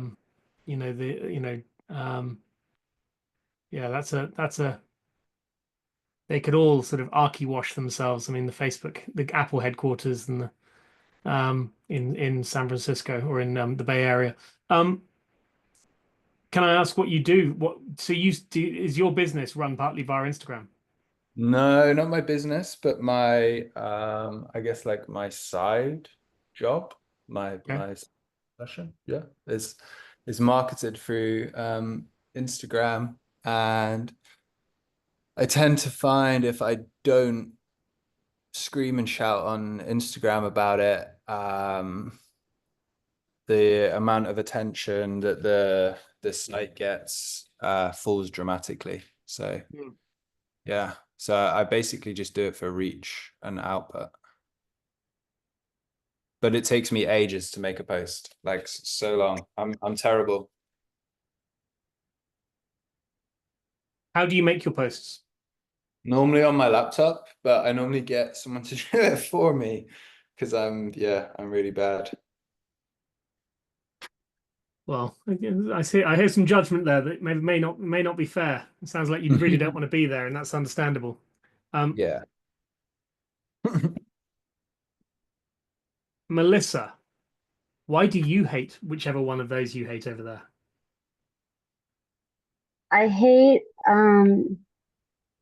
Meta and Instagram the most because it's kind of turned into a big part of my job, and so I'm like always there, and also it's very addictive. I feel too addicted to Instagram, just like doom scrolling, and also because I don't trust any of these companies with my data, but they all have it, and I've been giving it to them forever. Yeah.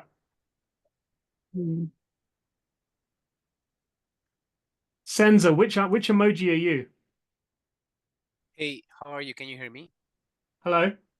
Yes. I'm not really any of those emojis. It's like I think this is like an irony or something. Running the Miro app and the Zoom meeting we're having, it's too much for my computer. So it's not really rendering effectively. So I've just chosen to see the Zoom call since everybody is participating actively there. Well, thank you for saying. I'm glad I asked. Yes. But I'm sorry. I'll say this. I'll just say this, and this goes for the future sessions. I wish you'd said it earlier, because I get the point. But like, if I was gonna pick an emoji for you, what would it be? I'm really into the face, which is all scary, like which is like sort of bluish. I'm with you. I'm with you. Is it? I fuck with that emoji. That one? The one which, yeah, that's Yeah. me. pretty much all the time. Where am I putting you on these ones? Unfortunately, in the Google and Meta stuff, I Yeah, also use Microsoft for my regular, like my normal job, right.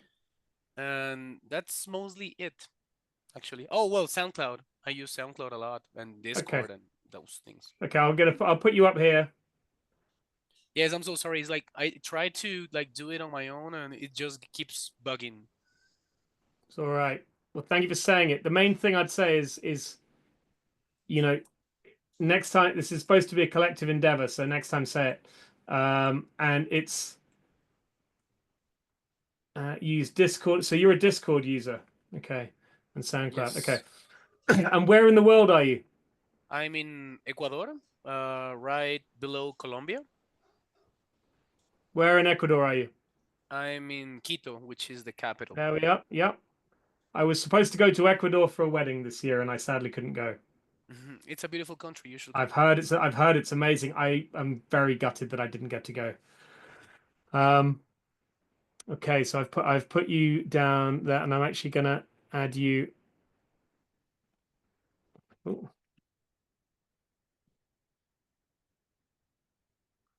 What I'd ask you to do is, if there's a time when you can come back and add yourself to this, do. Yes, of course. Maybe right after the session, I can take care of it. That's cool. Yeah, once you are not on Zoom. Okay. And you said unfortunately about Meta and Alphabet and Google. I'm trying to think. Itai, which one are you? Which emoji are you? I'm the shrimp one. The what, sorry? I'm the shrimp. The shrimp. Emoji. There you are. I got far away to another output actually. So you look like are you only on Apple?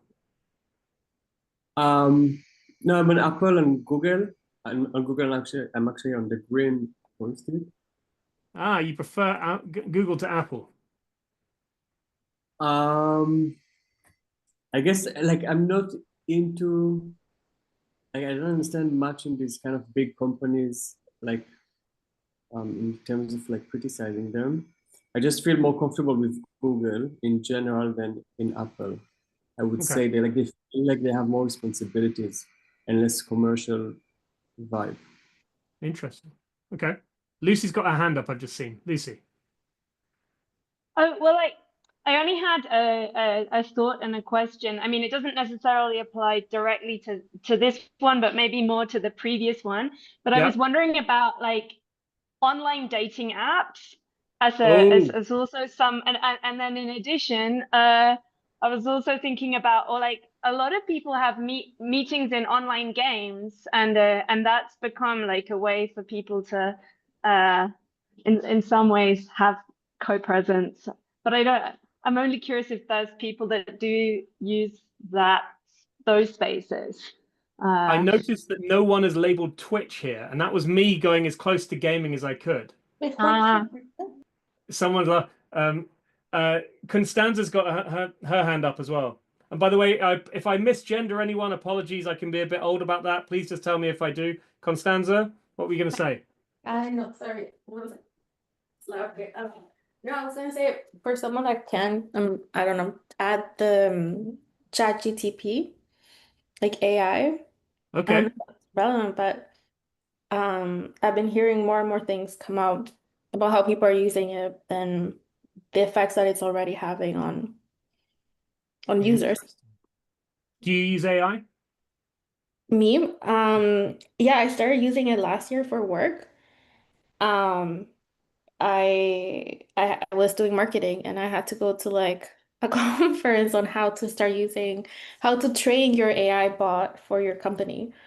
And honestly, it almost felt like it took over my job, like my position. Because once you train the bot, it was like, what do we even need you for? Like it's trained. So it's a very complicated relationship. Wow. Okay. I can I just say this is exactly what I was hoping for is so I'm I'm starting to add. So I've got ChatGPT. I'm going to get Claude. This was me just, I don't know what was going to go here. And so I just left it here to see what you guys came up with. Dating apps and gaming platforms. Is anyone here a gamer? Raise your hand if you're a gamer. No, Constanza's still got, I know hand's gone down. Can't tell if anyone was a gamer. Alina's got a cat. Fantastic. I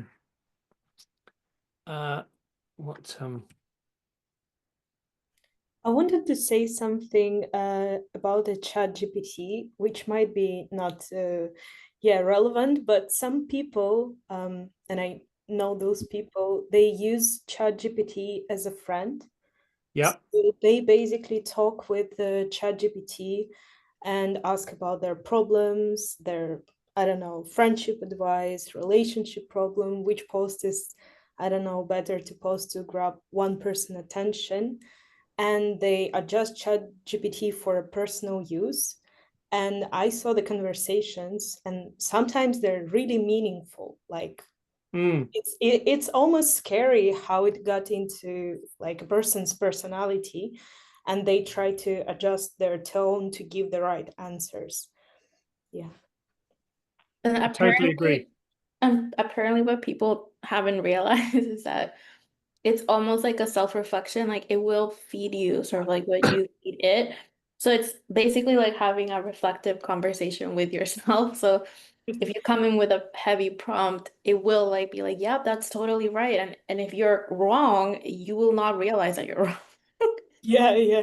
But at the same time, what I noticed when I was reading the conversations that the person shared with me, it has a certain lens that they take from other conversations. So, for example, this person, she has her political, she's a feminist, right?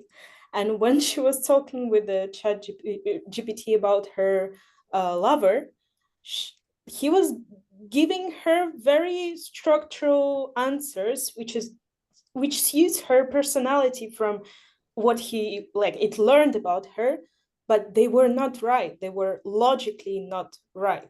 They were feeding her because probably it thinks that this is what she wants to hear, but they were like emotionally absolutely wrong. Like it was a total misinterpretation of the situation where the partner was right, basically. But yeah, because I think the ChatGPT learned from the previous conversations, yeah, it was like totally different. Yeah. Sansa's got their hand up. Yes. I had a question based upon what Anastasia just mentioned. Since I too know a lot of people which have used ChatGPT as some form of bootleg therapist, right? Which I kind of fuck with it. I'm not gonna lie. I think that it's an interesting approach to search engine with extra steps. Yet I was thinking, Perplexity is great. I love Perplexity. I use it. I was thinking on this idea of presence or co-presence, as it's being researched here in this seminar, particularly in the way at which point can we question the legitimacy of certain sort of presence regarding the context we have online. You know what I'm saying?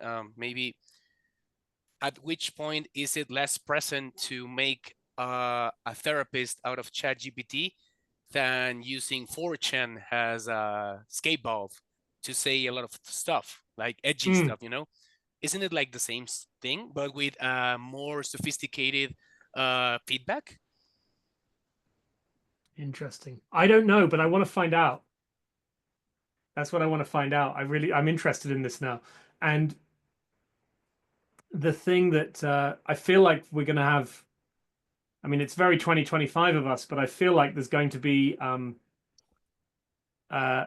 some people working with AI in this. I think some, I hadn't included AI in this at all. I use Claude, I use Perplexity myself. But it's, yeah, I feel like so one of the things is, by the end of this seminar, there's this requirement for, what you will all do over the course of these coming weeks. I'd love you to all be experimenting with something, to go and dive into something. And it could be to do with undersea cables. It could be something to do with, oh, can we get that back? Whatever that was. Someone's just moved the background. Thank you. I'm going to lock that. It could be to do with undersea cables. It could be to do with AI. It could be to do with AI and undersea cables. Have any of you heard of the dark forest theory of the internet? Anastasia's nodding, Senza's nodding, Alina's nodding with a slight smile. Can't see if Christina's nodding. No, Christina's shaking her head. Thank you. Okay, so dark forest theory of the internet.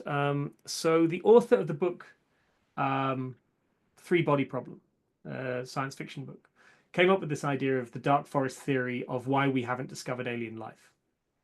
And the idea being that the reason why we haven't discovered alien life is that it's like a dark forest out there. It's not that the forest is empty. It's that at nighttime, everything that's alive stays quiet in order not to attract the predators. And so the theory in the Three Body Problem series of books is that everything that's managing to live stays quiet because there's predators out there. The dark forest theory of the internet, which was proposed, I think, initially, I forget who, if it's Yancey Strickler who started it or Venkatesh Rao. I know Maggie Appleton has been involved in the development of it. She's based in London. I know her. I've not met Venkat or any of the others involved.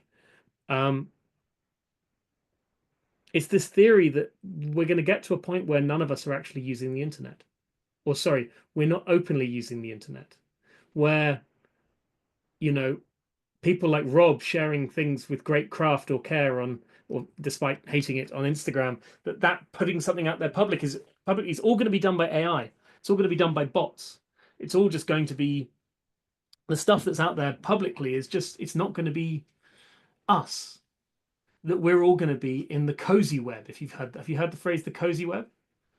So I love the cozy web. That's why I want to be more in Discord. I want to be more of a Discord person. I want to be more of a Slack person.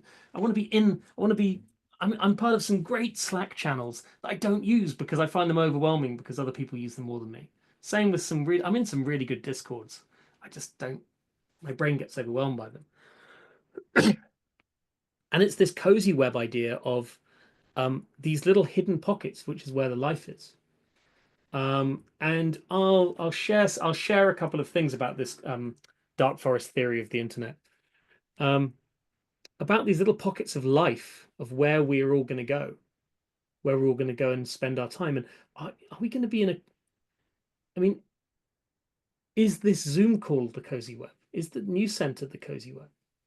Here we are. I don't know how much of a community you all have. Those of you on the certificate, are you all do you chat in between these sessions? Have you got a bit of a community going on? I don't know. If you don't, can we start one? How can we do all that? We've got the AIs in there. By the way, can we start putting some dating apps in there as well, actually? I want to see if anyone, and I don't know how old everyone is here, but I understand that, most of you are probably younger than me. I understand that, younger generations aren't using dating apps, which gives me hope. Actually, younger generations are just not dating at all. Oh, it's a new one. Oh, brutal. I know. Is that true? Which country are you in, Constanza? So right now I'm in Toronto. Right. I'm in Canada. And I had an experience. I went to live up north, and I got around to doing my driving test, license, whatever, school a bit later than like at 16. But so I was in a room full of teenagers. So I don't know what generation that is. Like, I don't know, but they're like teenagers. and nobody talked to each other at all. Like during the breaks, everybody was on their phone. They were there because like you have to be in person to learn to drive a car, but they were already asking the teacher like, why did they have to learn if like cars are gonna drive themselves? Like, what's the point? So yeah, that's the future. They want like cars that drive that they don't have to drive basically, and they don't have to talk to each other. And I don't know, it's scary. And I'm not even that old. Constanza, that's something. It's scary, it's sad, it's also interesting. Yeah. Like so many things. I feel like I'm grabbing the Tinder logo, which feels very weird for me right now. Oh, where did that just go? Come here.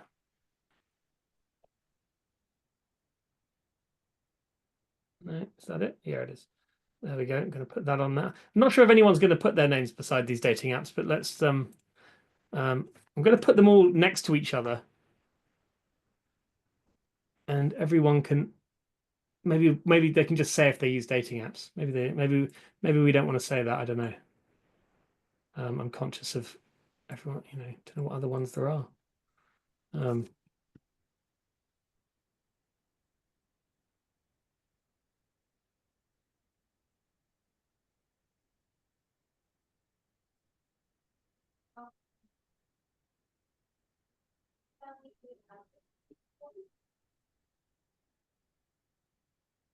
That's an interesting thing there, Constanza, about whether people are actually meeting in person, or is it that people don't want to meet if they're scared of meeting? Thank you, whoever brought Bumble. I got it. I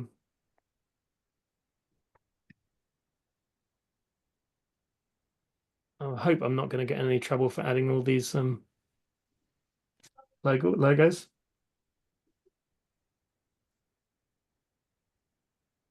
We'll see.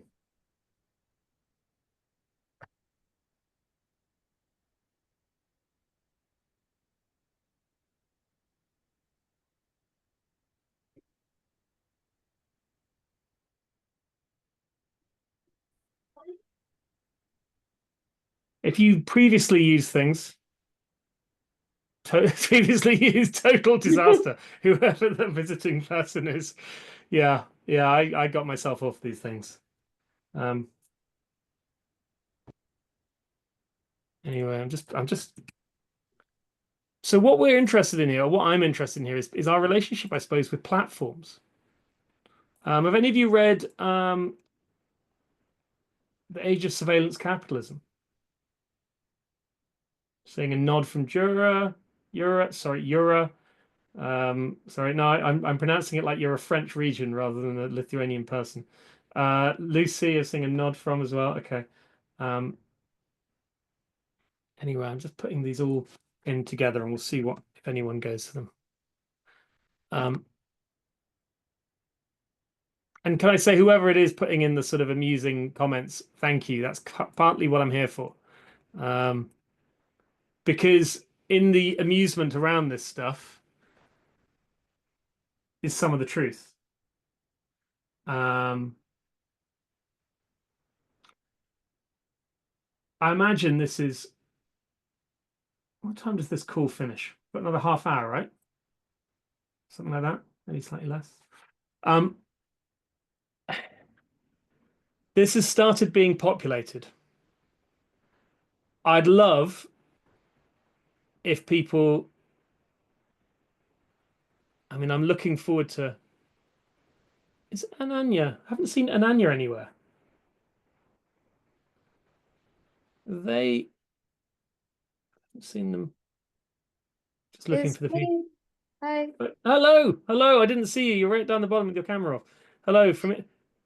I'm taking care of my baby who's just woken up in the middle of the night. So I'm so sorry to hear that, and that's the best excuse I've ever heard for having your camera off. That's absolutely venturing into the Goan art ecosystem.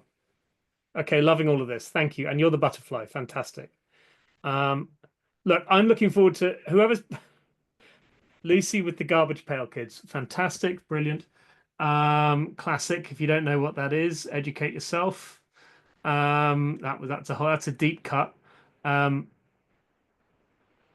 looking like he's just had something thrown over him, or that's a very fashionable coat. I can't tell. It's one or the other. Okay. Crete, Berlin, Athens, right now Austria from Kat. Okay, I'm interested to learn these things. Hopefully you already knew some of this stuff about each other, but you might also be things you didn't know about each other. I don't know whether I'm encouraging you to do something Itai with a pretty, that's a pretty interesting facial filter. I don't know which app that's from, but that's brilliant. Anyway, look, this is cool. I'm glad to be seeing this. I'm glad to be seeing some stuff about you. I have also appreciated some of the little sort of prompts and suggestions. The AI thing, I'm fascinated by the fact that I had left that out. Given how much, who was it? Someone was talking about people using AI a lot and talking to AI a lot. I've definitely had, was that Anastasia or Constanza? It was Anastasia. Yeah, thanks. I've definitely had days when I've been working, I work for myself. I work with other people on different days, but there are some days when I am at home on my own, figuring some things out. And I've had to message a friend and saying, I need to talk to someone else because the only thing I've spoken to all day is Claude. And if you'd told me that in February, I wouldn't have believed you. But I don't know what's going on with that. I wanted to mention there is this Korean drama series that I watched recently, and this is mind-blowing. So the story is about a guy which was a CEO of the company, which basically worked with AI I don't know for how many years. So AI learned him so well. When he passed away, the AI was leading the company without him, like for some years after everyone realized that he passed away. Is this real? No. It's from the drama. I'm just telling you, like the idea from a director. And when I was watching all of those series, they were explaining how AI was learning about him more. And I was like, no, this is like my daily routine. I've been talking to AI a lot. And when my friend also told me like about how AI learn the preferences, and then, yeah, it was just the CEO of the AI. Yeah. That is, I mean, I have to say, I'm very glad that wasn't real. But I mean, who knows? It could be, it might not be that far away. But so I've just seen that someone's adding Eventbrite and Meetup, which is great. I'm now adding Luma, which is what we use a lot here in London. Having got off Eventbrite because it is absolutely awful. I was on Meetup for 10 years, and then, yeah, Meetup and Eventbrite, which, have you heard of the enshittification process? I hope I'm allowed to say that. Yeah, everyone heard of enshittification? Can't tell if Rob is shaking and nodding his head. Okay, so have you heard of Curatorial? Curatorial is a Canadian science fiction author and theorist. He's come up with all kinds of amazing things over the years. And one of them he came up with a few years ago. And by the way, I'm loving that this is what's emerging from you guys adding things. I hope you realize that this is going to go better if you bring stuff. This is going to be more interesting if you're more engaged. Yeah, the enshittification process that he said it's the process for digital platforms. And the process for digital platforms goes that first of all, they make themselves attractive to the user.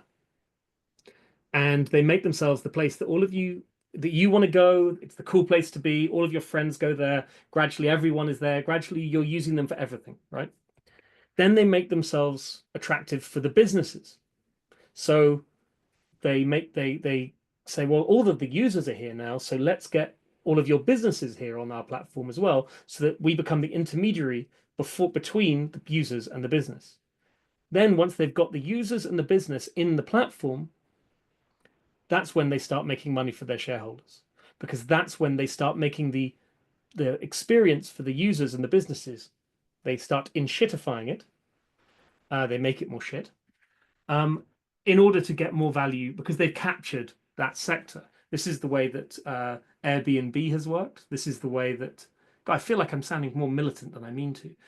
This is the way that Airbnb has worked. This is the way that Uber has worked, where they come into a sector and they disrupt it and leave. They bring their platform in and they make it so that you can't operate with it if you're not on the platform. And there's a certain possibility they've done this with large amounts of our lives. Please bear in mind, this seminar was not supposed to be just about about these brands or something. I mean, it's about the platforms. It's about the way that the technology is embedded in our lives now. The fact that we are able to meet this way over this platform, and that's great. And there's a bargain we've made with Zoom and with Google and with all these other companies in order to have this possibility. And what I'm really interested in is how we might imagine, not just how we complain. There was someone who was saying, oh, I don't really have a problem with, I think it might have been Itai, saying, I don't really have a problem with these platforms, or I don't really have like negative opinions about them. I think a lot of us might have frustration about it. And I wanted to create the place where we can talk about them first. But I'm most interested in us coming up with some suggestions about what we might do to move forward. I'd like us to be proposing things that might be better. I don't, it's nice to have a safe space where we can come and complain. As the kind of people who have signed up to do online courses for whatever percentage of your year or week or month that you all have, you're people who are, the people who have chosen to be here. We've chosen to engage and we're finding value in it. But how can we make it better? It's interesting that we've got the dating apps on there, but how many people are still using those? Are we just not dating at all? Are we all happily settled down? Or are we trying to meet people in person? I love that whoever it was added Meetup and Eventbrite, because that's like, no, let's go out there and meet in the real world. I wonder how many people here are in the same place. Is there anyone in this? Is there anyone on this call who is? I think Rob, because you mentioned King's Cross, you're the other person who's in. You're also maybe in London, and clearly, is that Anastasia? I think was in London, but now is in northern China. It's interesting, we're all over the place. What about meeting in person? Anyway, I'm interested what we can do differently. It could be that we play with VR, if any of you are good with VR. It could be that we play with different platforms, not Telegram. Clearly, we've been warned about that now. And I'd love if someone could, who's sharing the warnings about Telegram, could post in that, let's have over here. I'm going to grab this. I'm going to bring it in. I'd love it if we can get, share something about why it's not safe. I'd love to hear that. Are there more of these that aren't safe? Notice there's not many people using TikTok. Is that to do with our age? Is that to do with where we are in the world?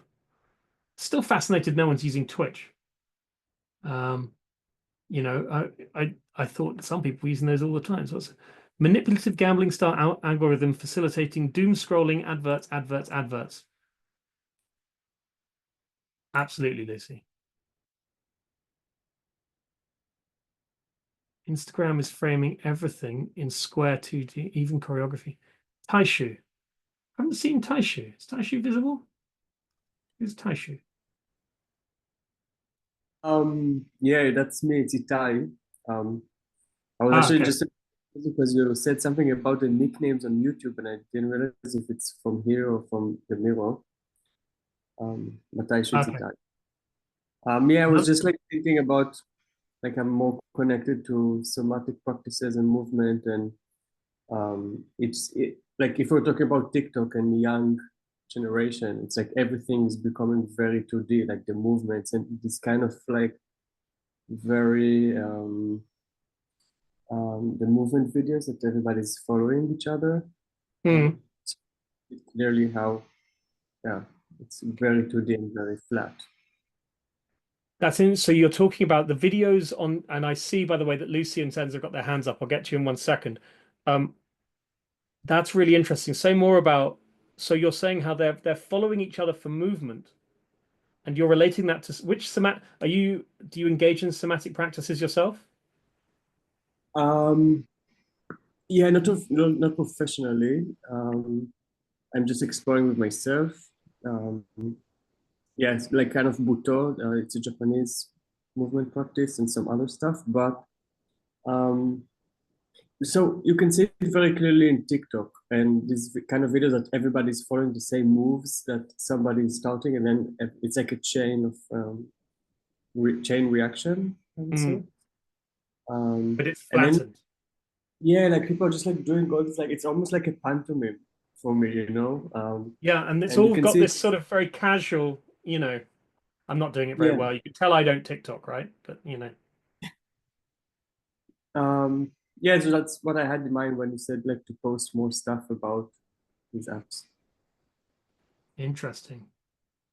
Is anyone beginning to have a think? Like, I know I haven't told you what the output might be, but I'm wondering, as some of you are, I'm struggling to remember, like the different people have come up with something quite interesting. I've been, oh, that's cool, that's interesting. The connection between these platforms, or the disconnection between these platforms and three-dimensional space. There's a I think it's in that Douglas Adams piece from 1999 where he talks about how we're increasingly trying to make technology immersive, and the terminology immersive, a bit like the terminology copresence, would have been a nonsense 100 and something years ago, because for most of human existence we were just immersed in existence, and it's only in 100 odd years of however long ago we started reading novels, a couple of 100 years ago, and then when we get into film and we get into television and we get into pre-recording and we get into that sort of fixing of culture, which actually there's a possibility that it's a relatively limited period of time in human history. It could be considered a very 20th century thing, is that mass projected culture. The fact that we no longer, there's a period from the 1950s to the millennium when people listened to albums. Now they don't listen to albums. We still try to think of it as albums, but now we listen to playlists. Now we listen to Senza's making a very, like, maybe Senza does listen to albums, but also if Senza's a SoundCloud person, maybe Senza is largely listening to mixes. I don't know. Like, there's the different relationships we have. They talk about how there was the album age. There was the period of time when music was sold as albums as a dominant thing. It's just an interesting change in technology, and I just wonder. I've gone off on one there, but there was something about what you were saying, it's about somatic practice, about somatic relationship, about the whole body. This whole experience we're having now is flat. I've got you guys on I'm looking at you here. I've got you on a second screen. I've got the mirror here. I'm still having I can try and get into it, but it's still flat. You're still in these little bubbles. Anyway, Lucy or Senza, who wants to go first? Whoever unmutes first. Yeah, you're on the other way around for me, Lucy. Lucy I wants it to love be that Senza. she's on the other way around for me too. Exactly. See, that's funny. There's something really interesting to me. The fact that we're all in these squares and we're all in different relationship to each other. If I go like this, to me, I'm pointing at Anastasia. That's Lucy. That's Costanza. Senza's up there. Emma is down there, and I've got no. Anyway, it's just. Anyway, it's also messed up. Senza, what is it? If you want, Lucy, you raise your hand first. You can go, and then I can proceed. We're going now. So I will proceed. There's no problem. Yes, I was thinking about a couple of things based upon these inquiries that you are positing, like open questions, right? Trying to come up with something more objective about these ways of reflecting on the online presence of agents. Because we're speaking about agents, right? We're not speaking about AI, which is a tool. We're speaking about humans using the internet. Not really in the dark forest side of things. Okay. And from that aspect, I was thinking about something that I've heard mentioned constantly throughout the session, which is that this idea of making equivalences, like tying up the search for a place with the search for safety or a shelter.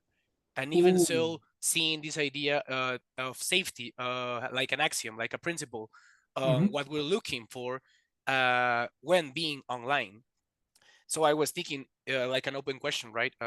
Is it the axiom of safety, the common point for, at least in this sesh, what you all guys are looking for when speaking about spatiotemporal recognition online? Is it always that? So is it something that's always on your mind, whether consciously or subconsciously, going online? I'm thinking about this because has someone which has grown quote unquote online and it's quote unquote chronically online, whatever that means. I haven't really been driven personally, at least myself, on the importance of URL co-living spaces or territories from the coordinates of safety. Rather the opposite. I was thinking about Grindr, for example. I think Constanza mentioned that young people aren't dating at all. Maybe straight young people aren't dating at all. That's a thing. And second of all, for example, Grindr is not a place where presence is taken as something positive, or nor care driven, nor shelter driven. It's rather the opposite. You can even like look for drugs in there, but that's the thing. That's why you use Grindr and you fuck with it, and you go there because that's what the app offers you to you. In the same way that, for example, when I was like 10 years old, I managed to find things like Round the Gauntlet, which was like a website where you got like random videos, each one getting more edgier than the other one, a lot of dash cam footage, a lot of classic horror videos online, looking for that uncanniness, for that place of defying limits, that place where taboos gets discussed, not necessarily from verbal coordinates, but they are definitely audiovisual, and they were definitely agent driven, because you know that behind that anonymous PFP or anime PFP, you were aware that there was someone saying those things. And I don't know, I think that's curious. I'm not sure if safety is something that all of us here think about when going online. Like, is that what we're looking for? And if so, how come? Interesting. And I noticed Yura put her hand up after that. Now, Lucy, clearly you've got another question, but I'm wondering if Yura might have one that's following on from. Respond. Yeah. And also what I was just going to say is and my sort of one comment on that is, it's interesting you said about safety. That hadn't come up for me, but I noticed after you said it that maybe that was something there. I also wonder if there's something to be said that we are now in 2025 looking for safety online, whereas maybe 15 years ago, just a hot take, we were looking for belonging. Maybe has there been a change, a move from belonging to and then Senza, you're talking about looking for sensation. You're talking about looking for something more or yeah, well, what you're talking about is more subtle, Eschatological, I will say. Yeah, okay, yeah, it does sound like it. Yura, what did that make you think? What's come up for you? I just wanted to add on this safety and not safety, like this idea of grinders. So like in Lithuania, Telegram is primarily used to get drugs. At least it was used to get drugs. So you would find like a lot of like groups and pages and both drugs and test kits, and then Discord primarily, besides gamers, like there's this nationwide it sounds so silly, but there's a nationwide Discord server for gossip, where people gossip about celebrities, and not only celebrities, but like influencers. There's there's thousands of people there, like people log on. I've been part of it, but it kind of got too far. Right now it's pretty yucky. And then Instagram, when there was a bug and you could see, you know, people getting killed on your feed, it's like there's this step, like just like this idea of safety and this not I don't know, there's something there that this I can't really put into words. It's just it kind of like got these like ideas in me, and this idea of safety. I don't know if I'm making sense. It's just a lot of ideas, a lot You're of making as much sense as any of this makes, right? I'm just seeing someone's written this. And Anya. There we are. I'm just loving finding this. Thank you for adding that, and Anya. It's like, I love just finding these little pieces added around here, and I just hope we'll just dot things around here. I want this to be something that we just go in, and as you move across it close up, you'll see weird little messages. Like here, I don't know who this is. Whoever this is, someone's left their little lipstick, a bit like Anastasia was dropping teeth all over the place earlier, accidentally, I think. Lucy, you've waited a very long time. What do you have to say?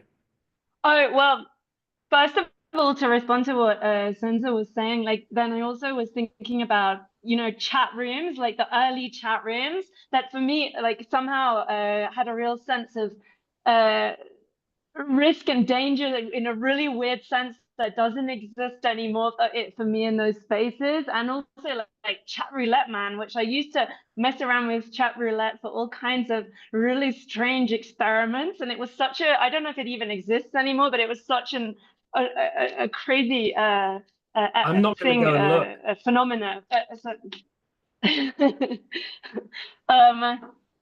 But also I wanted to mention, like, I don't know, this isn't a clear, so I was running a transmedia class, and in one of the sessions, which was slightly disastrous or at least kind of stressful, we tried to push the Zoom algorithm in many different ways through like games and everything from like thinking about, oh, where's my camera's actually down here, but like these kinds of elements, but also how the sound, precisely the way the microphones function, and what would happen if we tried to like make an experimental sound piece. And so I don't know, like, and then also Zoom contains all these really weird conference functions. But then on the other side, I only wanted to mention, I'd highly recommend checking out oh my God, Grand Theft Hamlet, which is this attempt to audition and create the play Hamlet on Grand Theft Auto. Wow. It's a very interesting piece of work, and it's like, obviously one of the obstacles to creating a play on Grand Theft Auto is that people will come and shoot you, and you die when you're in the middle of trying to rehearse. It's a great I can see how that would be a challenge. And I'm really curious about gaming stuff, but it's out of my price range. So like I would love to try like meeting in a game space, for example, with all of you, but it's something that feels inaccessible. But that would be a thing. Maybe there's someone here who could suggest in one of these sessions. So when I first was thinking about these sessions a while ago, when Tom first asked me to do it, there was a thing I used to use called Mozilla Hubs, which was made by Mozilla, obviously, free virtual reality meeting space. Anastasia, I'll get to you in 1 second. It was a free virtual reality meeting space that you could also access via your browser. And I was like, oh, I'm totally going to do this, where I'm going to get them all to come in, whether they're in VR or not, and we'll have a session in Hubs, and we'll make some stuff. Mozilla shut it down. They shut it down last year. And it's because Mozilla closes down these projects when they're not going anywhere. And it was an open source VR space. A thing I would love for next week is if anyone could take it upon themselves to go and find places we could meet online.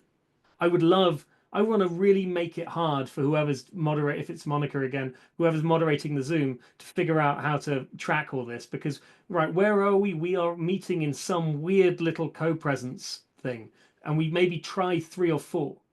And one of the things I also want to figure out, I know that there's the encouragement to try Discord. Maybe I'm not on the Discord for this yet, if I can get on it soon, how do we want to share stuff in the next week, right? What's the way? It's all very well people emailing and things like that, but what's the way we're going to share things? I think a Discord could be really useful. I have barely used it in a year, and I'll go and dust off my login and get myself in there. So maybe we do it, but I would love people to go and looking for things. And now Anastasia has now waited very patiently. What's on your mind? Oh, you're muted. You're muted. We're losing golden nuggets. Yeah, so I was thinking about what guys were saying about safety, but also I've been thinking a lot about privacy and sort of digital boundaries that people set or couldn't set, because even, for example, in WhatsApp, you can put like your, I don't know, current mood that I'm busy, I don't know, in the gym, so people understand that you're out of reachability. But at the same time, recently because I'm a curator and I post my works, I need to go openly on Instagram, not like private.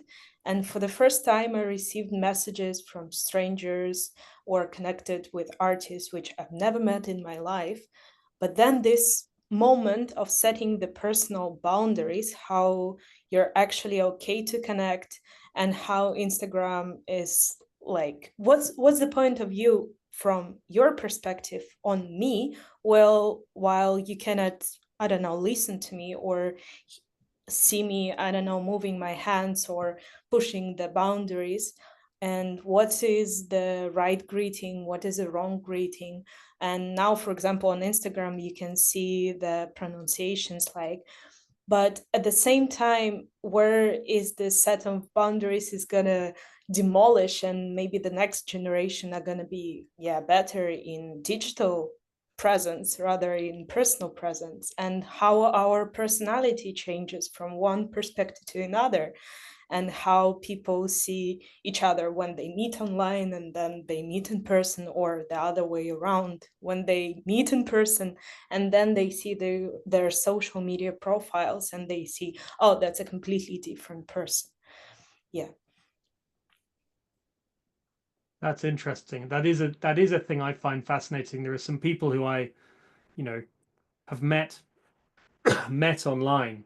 We connect via whatever platform, interested in each other's work, and I often they're sort of prolific and they're sharing all kinds of things, and they're all over it. And I'm thinking, oh, I'm not very good at using Instagram. I don't really use it like they do.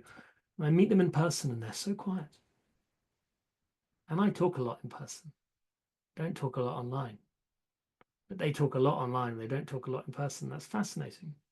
Everyone's got their different place of comfort, their different relationships with this.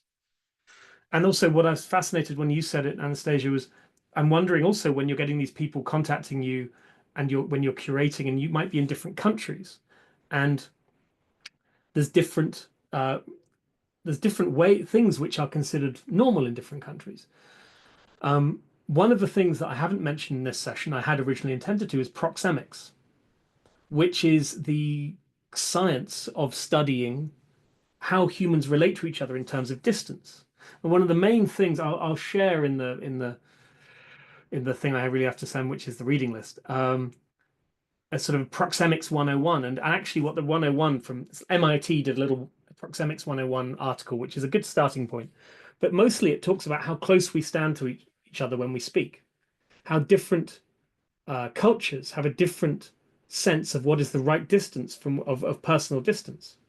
And the foundational text of proxemics, which I think is written by American, it says, these are the personal space distances. But of course, those are fundamentally different if you're from a country, an Arab-speaking country, a Russian-speaking country.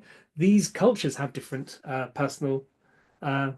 Anastasia, I'm wondering, you're nodding a lot. I'm wondering as a Russian currently in China. I wanted to say, and sorry, I just thought at the same time that I can see different traits of social media engagement from people from different countries.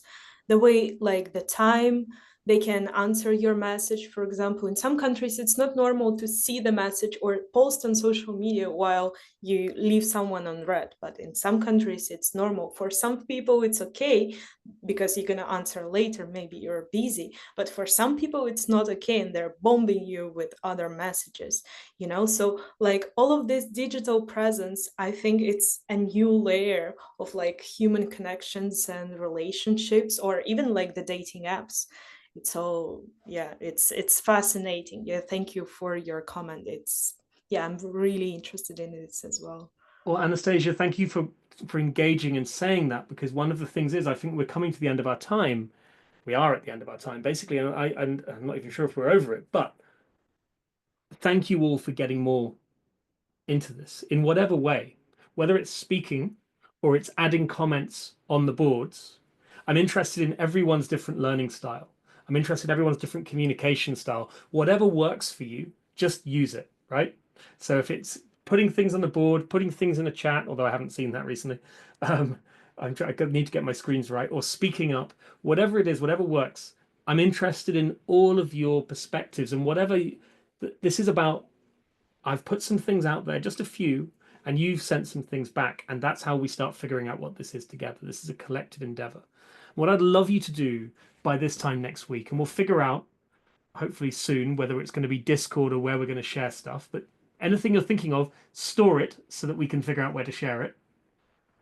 Maybe write on the Miro board. Maybe we start a fresh, I'll start a fresh frame. There we go. And we can just, you know, any comments you've got, just put them in here. Maybe this is it for now.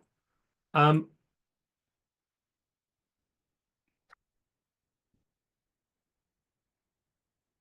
what I'd love you to be thinking about is, what might you investigate?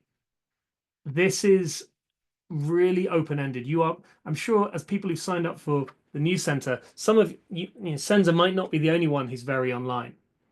And so you've all got your different relationships with these platforms, with these services, with these tools, with these technologies. You've all got your different relationships with the places you live, the places you come from, the things that you're intellectually interested in. I'm hoping that you can see things about each other in this area of this board where you might think, hey, we're both interested in some of the same things. Maybe reach out to each other directly if that's appropriate. I don't know if that's how this works at the News Center. And say, hey, why don't we look into this together? What if we do something that is to do with something somatic? I think it was Itai saying, what if there is something? What if it's meditating together? What if it's movement together? What if it's something involving, what if it's getting into a game engine and trying to make Big Brother or something? I don't know. Rather than, I mean, it could be Shakespeare, it could be something else. Someone find a game engine that we can get Lucy into. Does anyone here use? Does anyone here work with game engines like Unreal or what's the other one? Completely done a blank. Anyway, the two Unity. That's a Unity. Thank you.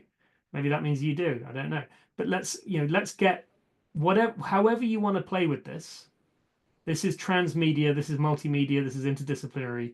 Whatever you might want to have a go at. You may have never done it before, and you may want to collaborate with someone who has, or whatever. Have a think about that. Put things into the Miro board, and then hopefully we'll get the Discord going. Let's be sharing some links. Let's be sharing ideas, videos, playlists, weird stuff. Don't get too spicy or edgy, please. I don't know what the rules are around here. But other than that, I'm interested in whatever this has sparked for you. It's been interesting for me. I hope it's been interesting for you. I should shut up. Thank you very much. Have a good weekend. Goodbye. Thank you. It was great. Do I just hang up now? How do I do this? I'm just going to ruin it. Are we done? Yeah. Thank you. Have a good weekend. Thank you. Hope it's been fun. All right. Thanks, guys. It's been engaging. Thank you. Bye. Cheers. Bye. Great. Thank you. Bye-bye.